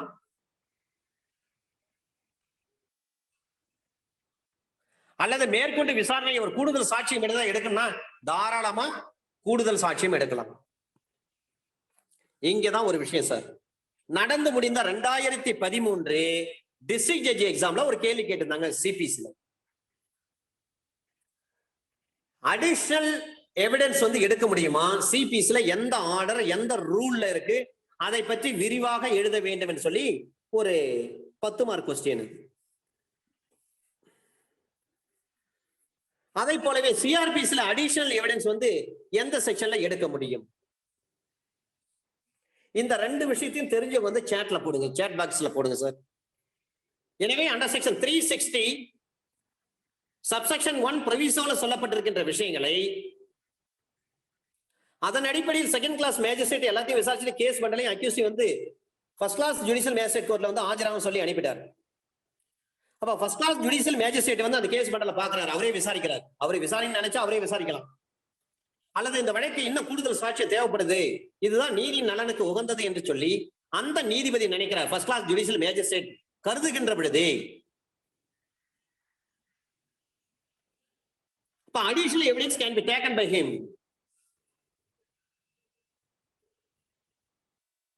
அல்லது தண்டனை கொடுக்கறதுனால கொடுத்துடலாம் சப்செக்ஷன் 2 படி, அல்லது கூடுதல் சாட்சியம் எடுக்கணும்னு நினைச்சாருன்னா கூடுதல் சாட்சியம் எடுக்கலாம். அண்டர் செக்ஷன் 360 சப்செக்ஷன் 3ல சொல்றாங்க, ஒரு திருட்டு ஒரு பில்டிங்ல இருந்து திருடுறாரு, ஒரு கையாடல் நேர்மையற்ற முறையில டிஸ்ஹானஸ்ட்லி மிஸ் அப்ரோப்ரியேஷன், ஒரு சீட்டிங், இது போன்ற விஷயங்கள், அல்லது 2 ஆண்டுகளுக்கு மேற்படாத சிறை தண்டனை, 2 வருஷம் அவருக்கு ஜெயில், அதுக்கு மேல கிடையாது, எதையாவது அவர் செய்திருக்கிறார், அல்லது அவருக்கு அபராதம் மட்டும் விதித்திருக்காங்க, அது மாதிரி குற்றத்தை அவர் செய்திருக்கிறார். அப்ப அந்த நபரை தண்டித்து அவருக்கு எதிராக முந்தைய தண்டனை ஏதாவது இருக்கிறதா இல்லையான்னு பார்க்கணும். முந்தைய தண்டனை எதுவும் இல்லை, இதுதான் முதல் கேஸ். அப்படி இருக்கும் பட்சத்துல அவ்வாறு இருக்கும் பட்சத்தில் தண்டிக்கும் நீதிமன்றம் தான் பொருத்தமென நினைக்கக்கூடிய அந்த குற்றவாளியினுடைய வயது, அவருடைய முன் வரலாறு, அவருடைய உடல்நிலை, அவருடைய மனநிலை, அந்த குற்றம் நடந்த சூழ்நிலை, இந்த 5 விஷயங்களையும் கையில் எடுத்துக்குவாங்க. அந்த அக்யூஸ்டுடைய ஏஜ் ஃபேக்டர் என்ன, சின்ன வயசா இருக்கிறாரா, முன் வரலாறு ஏதாவது இருக்கிறதா, இதுக்கு முன்னாடி அவர் ஏதாவது குற்றம் பண்ணியிருக்கிறாரா, அல்லது அவருடைய உடல்நிலை எந்த கண்டிஷன்ல இருக்கு, அவர் இதையே நினைச்சு சில பேர் தப்பு பண்ணிட்டோம் நினைச்சு சில பேர் மனநிலை பாதிக்கப்பட்டுருவாங்க, அவருடைய மனநிலை எந்த கண்டிஷன்ல இருக்கு, அந்த குற்றத்தினுடைய அற்பத்தன்மை நீடோ ஃபேக்டம் இருக்கு பாருங்க, 95 ஐபிஎஸ்ல கேஸ் போடுறது இருக்கு பாருங்க, அந்த மாதிரி ஒரு அற்பமான விஷயமா இருக்கும் பட்சத்தில், அல்லது அந்த குற்றத்தினுடைய கடுமையான தன்மை, அந்த குற்றத்தினுடைய கடுமையை டைலூட் பண்ணக்கூடிய அளவிற்கு அந்த சூழ்நிலை, இவற்றை எல்லாவற்றையும் அந்த குற்றம் எந்த நிலையில் செய்யப்பட்டிருந்ததோ அந்த சூழ்நிலை ஆகியவற்றை கவனத்தில் கொண்டு அவரை மன்னித்து விடுதலை செய்யலாம். சுருக்கமா சொல்லுன்னு சொன்னா அண்டர் செக்ஷன் 360 சப்செக்ஷன் 3 பொறுத்தவரை அந்த அக்யூஸ்டுடைய ஏஜ் ஃபேக்டர் பார்க்கணும், எந்த சூழ்நிலை அந்த குற்றம் நடந்து, சாதாரண குற்றமா அல்லது கடுமையான குற்றமா, இவர் இதுக்கு முன்னாடி இதே மாதிரி குற்றத்தில் ஈடுபட்டிருக்கிறாரா, தண்டிக்கப்பட்டிருக்காரா இல்லையா, இவர் எந்த அளவுக்கு நடந்துக்கிறாரு, அவரு மனநிலை எப்படி இருக்கு, உடல்நிலை எப்படி இருக்கு, இதையெல்லாம் கவனத்தில் கொண்டுதான் அவரை நாம மன்னித்து விடுதலை செய்ய முடியும். அண்டர் செக்ஷன் 360 சப்செக்ஷன் 4ல சொல்றாங்க, இந்த சாப்டர் படி, இந்த பிரிவின் படி பிறப்பிக்கக்கூடிய எந்த ஒரு ஆர்டராக இருந்தாலும் சரி, மேல்முறையீட்டு நீதிமன்றமோ அல்லது அமர்வு நீதிமன்றமோ கூட தன்னுடைய சீராய்வு அதிகாரங்களை செலுத்தும் பொழுது ஒருவரை மன்னித்து விடுதலை செய்ய முடியுமானா தாராளமாக மன்னித்து விடுதலை செய்ய முடியும்.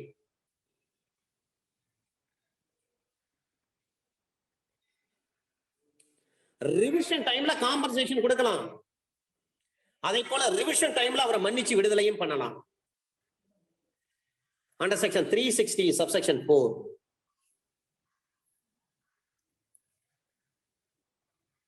அண்டர் செக்ஷன் 360 சப்செக்ஷன் 5ல சொல்றாங்க, இந்த சட்டப்பிரிவின்படி இருக்கக்கூடிய ஒரு குற்றவாளி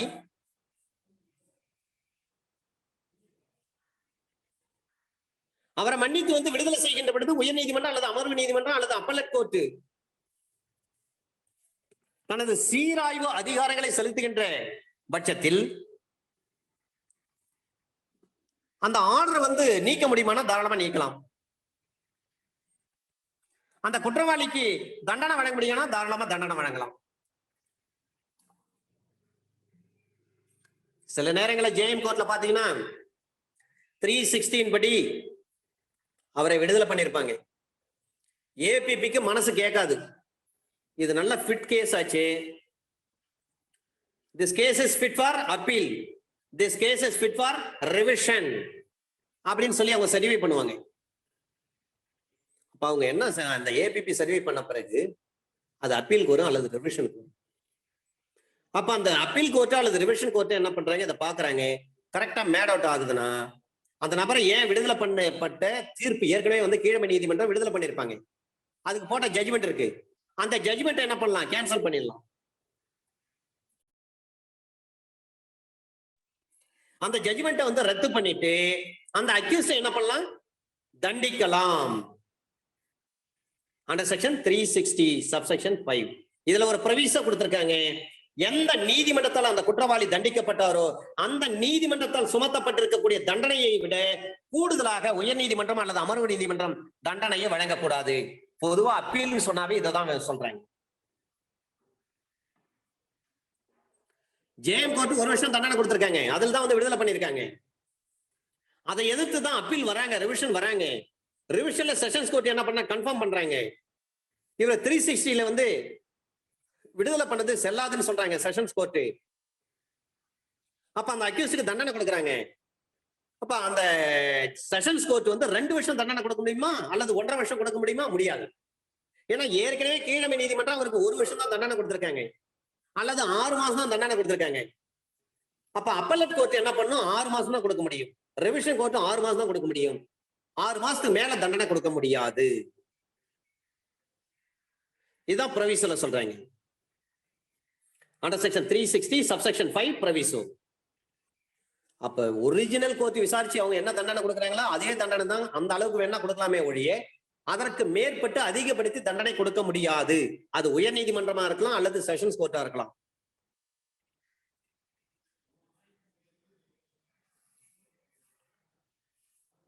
அண்டர் செக்ஷன் 360 சப்செக்ஷன் 6ல சொல்றாங்க, செக்ஷன் 121, 124, 373 ஆகிய பிரிவுகளின் வகைமுறைகள் என்னென்ன சொல்லப்பட்டிருக்கிறதோ அதன்படி அளிக்கப்படக்கூடிய ஷூரிட்டி இருக்காங்க பாருங்க, பிணையாளர்களுக்கும் பொருந்தும். ஒரு அக்யூஸ்டுக்கு வந்து ஷூரிட்டி கொடுக்குறாங்க, அக்யூஸ்ட் கோர்ட்டுக்கு வரல அல்லது மன்னிச்சு விடுதலை பண்றாங்க, அந்த நேரத்துல 2 ஷூரிட்டி வேணும்னு சொல்லி ஜேஎம் கேட்கிறாரு, 2 ஷூரிட்டி கொடுக்குறாங்க, அதன் பிறகு அது அப்பீல் போகுது. அல்லது அதே கோர்ட்ல என்ன கண்டிஷன் சொல்றாங்க, நாங்க கோர்ட் கூப்பிடுறப்ப நீங்க வந்து தண்டனை ஏற்றுக்கொள்ளணும் அப்படின்ட்டு நீங்க வந்து பாண்டு எழுதி கொடுத்துருப்பாங்கன்னு சொல்றாங்க அக்யூஸ்ட் கிட்ட. பாண்டு எழுதி கொடுத்துட்டு போன தலைமறை ஆயிட்டாரு. இந்த நேரத்துல கோர்ட் என்ன பண்ணுவாங்க, அவரை வந்து அரெஸ்ட் பண்ணுன்னு சொல்றாங்க, அவரை கண்டுபிடிக்க முடியல, அக்யூஸ்ட் காணோம், தலைமறை ஆயிட்டாரு. அப்ப யார் மீது நடவடிக்கை எடுக்க முடியும், 441ல இருந்து 445, 447 வரை இருக்கக்கூடிய சிஆர்பிஎஸ்ல சொல்லப்பட்டிருக்கக்கூடிய ஷூரிட்டி மீது நடவடிக்கை எடுப்பாங்க. அப்ப அந்த ஷூரிட்டியை தண்டிக்க முடியுமா, தாராளமா தண்டிக்கலாம். Under section 360 subsection 7 ஒரு குற்றவாளியை விடுவிப்பதற்கு முன்பாக ஒரு நீதிமன்றம் சப்செக்ஷன் 1 படி உத்தரவிடுவதற்கு முன்பு எந்த இடத்திற்காக அந்த நீதிமன்றம் செயல்படுகிறதோ அந்த இடத்தில் அந்த நிபந்தனைகளை கடைபிடிக்க வேண்டும். அந்த அக்யூஸ்ட் என்ன பண்றாரு, இந்த ஜூரிஸ்டிக்ஷன்ல தான் நடந்திருக்கு, இந்த ஜூரிஸ்டிக்ஷன் கோர்ட் நாங்க தான் விசாரிக்கிறோம், நாங்க தான் உங்களை ரிலீஸ் பண்றோம்னு சொன்னா இந்த நீதிமன்றத்தால் விதிக்கக்கூடிய நிபந்தனைகளை நீங்கள் கடைபிடிக்க வேண்டும். அப்போ ஒரு குறிப்பிட்ட கால அளவின் பொழுது அந்த குற்றவாளி எங்கே வசிக்க கூடுமோ, எங்கே வசிக்கிறாரோ அந்த இடத்தில் அந்த குற்றவாளிக்கு அல்லது அவரது உறவினர்களுக்கு, உறவினர்னா பிணையதாரர்களுக்கு யார் சூரிட்டி, அந்த சூரிட்டிக்கு நிலையான ஒரு டொமிசல் இருக்கும் பட்சத்தில், குடியிருப்பு வீடு இருக்கும் பட்சத்தில், வாழ்விடமோ அல்லது முறையான தொழிலோ எங்கே இருக்கிறதோ அதை தெரிவித்துக் கொள்ள வேண்டும். அப்படின்னா என்ன அர்த்தம், அந்த அக்யூஸ்ட், சார் நான் இந்த இடத்துல தான் இருக்கிறேன், இங்கதான் நான் பிசினஸ் பண்றேன், இதுதான் என்னுடைய சொந்த வீடு, அந்த அட்ரஸ் சொல்லணும். அதே போல சூரிட்டியும் சொல்லணும். அண்டர் செக்ஷன் 360 சப்செக்ஷன் 8ல சொல்றாங்க, அந்த குற்றவாளியை தண்டித்த நீதிமன்றத்திற்கு அந்த குற்றவாளி உறுதியளித்தபடி நடக்க தவறி இருக்கிறார் என்று சொல்லி நீதிமன்றம் கருதுகின்ற பொழுது, திருப்தி அடைகின்ற பொழுது, அந்த நீதிமன்றம் அந்த எதிரியை கைது செய்வதற்கு ஒரு வாரண்டை இஷ்யூ பண்ணுவாங்க. ஒரு பிடி கட்டளை ஒன்றை பிறப்பிக்க வேண்டும். ஆன் டேர்ம்ஸ் அண்ட் கண்டிஷன்ஸ் தான் அவர் ரிலீஸ் பண்றாங்க 360ல. அந்த டேர்ம்ஸ் அண்ட் கண்டிஷன்ஸ் அவர் ஃபாலோ பண்ண மாட்டாரு, வயலேட் பண்ணிட்டாரு. அப்ப கோர்ட் என்ன பண்ணுவாங்க, இந்த நிபந்தனை பேரில் உங்களை நான் விடுதலை பண்ணா அந்த நிபந்தனை நீங்க நிறைவேற்ற தவறிட்டீங்க, ஏன் உங்களை கைது செய்ய கூடாதுன்னு சொல்லிட்டு ஒரு வாரண்டை இஷ்யூ பண்ணிடுவாங்க.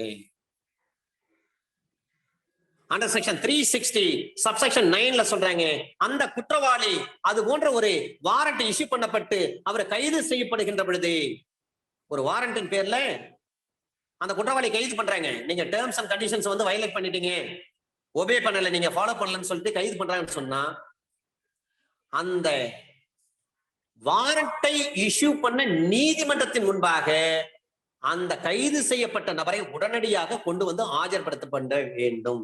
அப்ப ஆஜர்படுத்தப்பட வேண்டும் என்று சொன்னாலே அண்டர் செக்ஷன் 57 CRPC நீங்கள் மறக்க கூடாது. கைது செய்யப்பட்ட நபரை நியரஸ்ட் மேஜிஸ்ட்ரேட் கிட்ட within 24 hours he shall be produced before the court. இப்ப எவ்வளவு சீக்கிரம் முடியுமோ அவ்வளவு சீக்கிரம் அவரை என்ன பண்ணலாம், நீங்க கோர்ட்டினுடைய கண்டிஷனை நீங்க ஃபாலோ பண்ணலாம். அதனால உங்களுக்கு வாரண்ட் இருக்கு, உங்களை அரெஸ்ட் பண்ணிட்டோம். அரெஸ்ட் பண்ணப்பட்ட பிறகு அந்த நபரை கொண்டு வந்து கோர்ட்ல ஒப்படைச்சிடறாங்க. இப்ப கோர்ட் அதன் பிறகு என்ன செய்யறாங்க, அந்த அக்யூஸ்டை ஜெயில வைக்கலாம்னு சொல்லி கோர்ட் உத்தரவு கொடுத்தாங்க. அல்லது அந்த தண்டனையை நீங்க ஏற்றுக்கொள்ள வேண்டும் என்று சொல்லி அந்த அக்யூஸ்ட் கிட்ட எந்த நிபந்தனையின் பேரில் போதுமான சூரிட்டி கொடுத்திருக்கீங்களோ அந்த சூரிட்டி இந்த நேரத்திலையும் வரலாம். ஏற்கனவே 360ல ரிலீஸ் ஆகியிருக்கிறார், ஆனா வித் கண்டிஷன் பாண்ட் எழுதி கொடுத்திருக்காரு அந்த அக்யூஸ்ட். ஆனா அதன் பிறகு வாரண்ட் இஷ்யூ பண்றாங்க, அவர் பிடிச்சி அரெஸ்ட் பண்ணி கொண்டு வந்துட்டாங்க. கொண்டு வந்த பிறகு கோர்ட் நினைக்கிறாங்க ஜெயில வைங்கன்னு சொல்லிடுங்க. அப்படி இல்லை, அதே கோர்ட் மீண்டும் நினைக்கிறாங்க, பாவம் இந்த ஆளை ஜெயில வச்சா சரிப்பட்டு வராது, உடம்பு சரியில்லாம இருக்காரு, இவருக்கு தொடர்ந்து இருமல் இருக்கு, கோவிட் நேரமா இருக்கு, இவரை பலகீனமா இருக்கிறாரு அப்படின்னு நினைச்சா அந்த நீதிமன்றம் என்ன பண்ணலாம், 2 சூரிட்டி கொண்டு வாங்க அப்படின்னு சொல்லிட்டு 2 சூரிட்டியை மீண்டும் வரவழைத்து நீதிமன்றத்தின் முன்பாக அந்த சூரிட்டிகிட்ட அபிடவிட் வாங்கிட்டு அந்த அக்யூஸ்ட் என்ன பண்ணலாம், விடுதலை பண்ணலாம். அப்பவும் கண்டிஷன் கொடுக்கலாம். இப்ப பெயில்ல போங்க அப்படின்னு சொல்றாங்க. அது மட்டுமல்ல, அந்த நீதிமன்றம் அந்த வழக்கை விசாரித்ததற்கு பின்பு தண்டனை வழங்கலாம். கண்டிஷன் ஒபே பண்ணல, ஆர்டர் வாரண்டை இஷ்யூ பண்ணிட்டாங்க, வாரண்டை இஷ்யூ பண்ண அடிப்படையில் போலீஸ் போயிட்டு அந்த அக்யூஸ் பிடிச்சி கொண்டு வந்து கோர்ட்ல ஒப்படைச்சிட்டாங்க. அப்ப கோர்ட் என்ன பண்ணாங்க, ஏற்கனவே உங்களை ரிலீஸ் பண்ணா ஆனா நீங்க அந்த கண்டிஷன்ஸை ஃபாலோ பண்ணலன்னு சொல்லிட்டு ஜெயிலுக்கு அனுப்பலாம். அல்லது அவர் சரியில்லை, உடல் ரீதியா மன ரீதியா பலகீனமா இருக்கிறாரு, கோவிட் நேரமா இருக்கிறது, இந்த நேரத்தில் அவரை ஜெயில வச்சா சரிபட்டு வராதுன்னு கோர்ட் நினைக்கும் பட்சத்தில் கோர்ட்டார் என்ன செய்வாங்கன்னா 2 சூரிட்டி கொடுங்கன்னு சொல்லிட்டு சூரிட்டி எழுதி வாங்கிட்டு ஒரு கண்டிஷன் இம்போஸ் பண்ணுவாங்க. அப்ப பெயில்ல அந்த அக்யூஸ்ட் அனுப்பலாம். அதன் பிறகு அந்த நீதிமன்றம் அந்த வழக்கை விசாரித்த பிறகுதான் தண்டனை வழங்க வேண்டும். இதுதான் அண்டர் செக்ஷன் 360 சப்செக்ஷன் 9. சப்செக்ஷன் 10 இந்த செக்ஷன்ல என்னென்ன விஷயங்கள் சொல்லப்பட்டிருக்குது, அந்த குற்றவாளிகள் நன்னடத்தை கண்காணிப்பு சட்டத்தின் அடிப்படையில் 1958 அடிப்படையிலோ அல்லது குழந்தைகள் சட்டம் சைல்டு ஆக்ட் இருக்கு 1960 அந்த ஆக்டின் அடிப்படையிலோ அல்லது JJ ஆக்டின் அடிப்படையிலோ அந்த குற்றவாளியை சீர்திருத்த வேண்டும் for the purpose of reformation அல்லது அதற்கான பயிற்சி அல்லது ரிஹாபிலிட்டேஷன் மறுவாழ்வு இவர்களுக்கெல்லாம் தேவைப்படுகிறது என்று நீதிமன்றம் கருதும் பட்சத்தில் அப்போதைக்கு நடைமுறையில் எந்தெந்த சட்டங்களில் என்னென்ன விஷயங்கள் சொல்லப்பட்டிருக்கிறதோ அந்த சட்டங்களில் சொல்லப்பட்ட விஷயங்கள் எதையும் பாதிக்காத அளவிற்கு செயல்படுத்தணும். 360 CRPC ஒரு குற்றவாளிகள் நன்னடத்தை கண்காணிப்பு சட்டம் எப்பொழுது பயன்படுத்த முடியும்? When section 360 or probation of offenders act could be invoked. Karamjit Singh versus state of Punjab. இந்த வழக்குல சுப்ரீம் கோர்ட் சொல்றாங்க, நீங்க 360 சிஆர்பிசி அல்லது Probation of Offenders Act under section 3 and 4 of Probation of Offenders Act 1958 இதையெல்லாம் எப்பொழுது நீங்க பயன்படுத்த முடியும்? குற்ற மனம் இல்லாத போது. ஃபர்ஸ்ட் பாயிண்ட், மென்சரியா இருக்கக்கூடாது. ஒரு சைக்கிள் ஸ்டாண்டு, சைக்கிளை தள்ளுறோம் அல்லது ஒரு ஸ்கூட்டரை தள்ளுறோம், பக்கத்து ஸ்கூட்டர்காருக்கு லைட்டா டச் பண்ணிட்டு இருக்கும், உடனே வாய் தகராறு, திடீர்னு கோவப்பட்டு ஒரு அடி அடிச்சிடுறாரு. இதுதான் கேஸ். அவர் அடிச்சதுனால அந்த ஆள் இறந்து போயிட்டாருன்னு வச்சுங்க. Cricket player Navjot Singh Sidhu, sixer சித்துன்னு சொல்லுவாங்க. அவரு கிரவுண்டுக்குள்ள போனார்னா சிக்ஸர் அடிக்காம வரமாட்டாரு, அதனால தான் அவர் சிக்ஸர் சித்துன்னு சொல்லுவாங்க. அப்ப நவ்ஜோத் சிங் சித்து என்ன பண்றாரு, ஒரு பார்க்கிங்ல நடந்த விஷயத்துல சும்மா காரை பார்க் பண்றதுல ஏற்பட்ட வாய் தகராறு, கோவப்பட்டு ஒரே அரைஞ்சாரு, செத்து போயிட்டான் அந்த ஆளு. அந்த இடத்துல மென்சரியா இருக்கா, குற்றமனம் இருக்கிறதான்னு பாக்குறாங்க. இல்ல, இன்டென்ஷன் இல்லாத போது அல்லது அந்த குற்றம் கடுமையானதாக இல்லாத போது. அப்ப குற்றம் கடுமையானதுன்னு பாத்தீங்கன்னா ஒரு டெத்தே நடந்திருக்கு, சித்து வந்து அடிச்சிருக்கிறாரு கிரிக்கெட் பிளேயர். அவரு அந்த இடத்துல மட்டும் எப்படி மன்னிப்பு கொடுத்தாங்க? அவரு தேசத்துக்காக விளையாடிய ஒரு கிரிக்கெட் பிளேயர், அதனால அவருக்கு ஒரு மன்னிப்பு கொடுத்தாங்க அந்த இடத்துல. இப்ப குற்றமனம் இல்லாத போது அல்லது குற்றம் கடுமையானதாக இல்லாத போது சிஆர்பிசி அண்டர் செக்ஷன் 360 அல்லது குற்றவாளிகள் நன்னடத்தை கண்காணிப்பு சட்டத்தின் கீழ் அந்த குற்றவாளி விடுவிக்கப்படுகிறார். Karamjit Singh versus state of Punjab 2010 volume 1 MLJ criminal page number 395 supreme court. Karamjit Singh versus state of Punjab 2010 volume 1 MLJ criminal page number 395 within பிராக்கெட்ல சுப்ரீம் கோர்ட். இன்டென்ஷன் இல்லாம இருந்திருக்கணும், குற்றம் கடுமையானதாக இருக்கக்கூடாது, அப்ப மன்னிப்பு அளிக்கலாம்.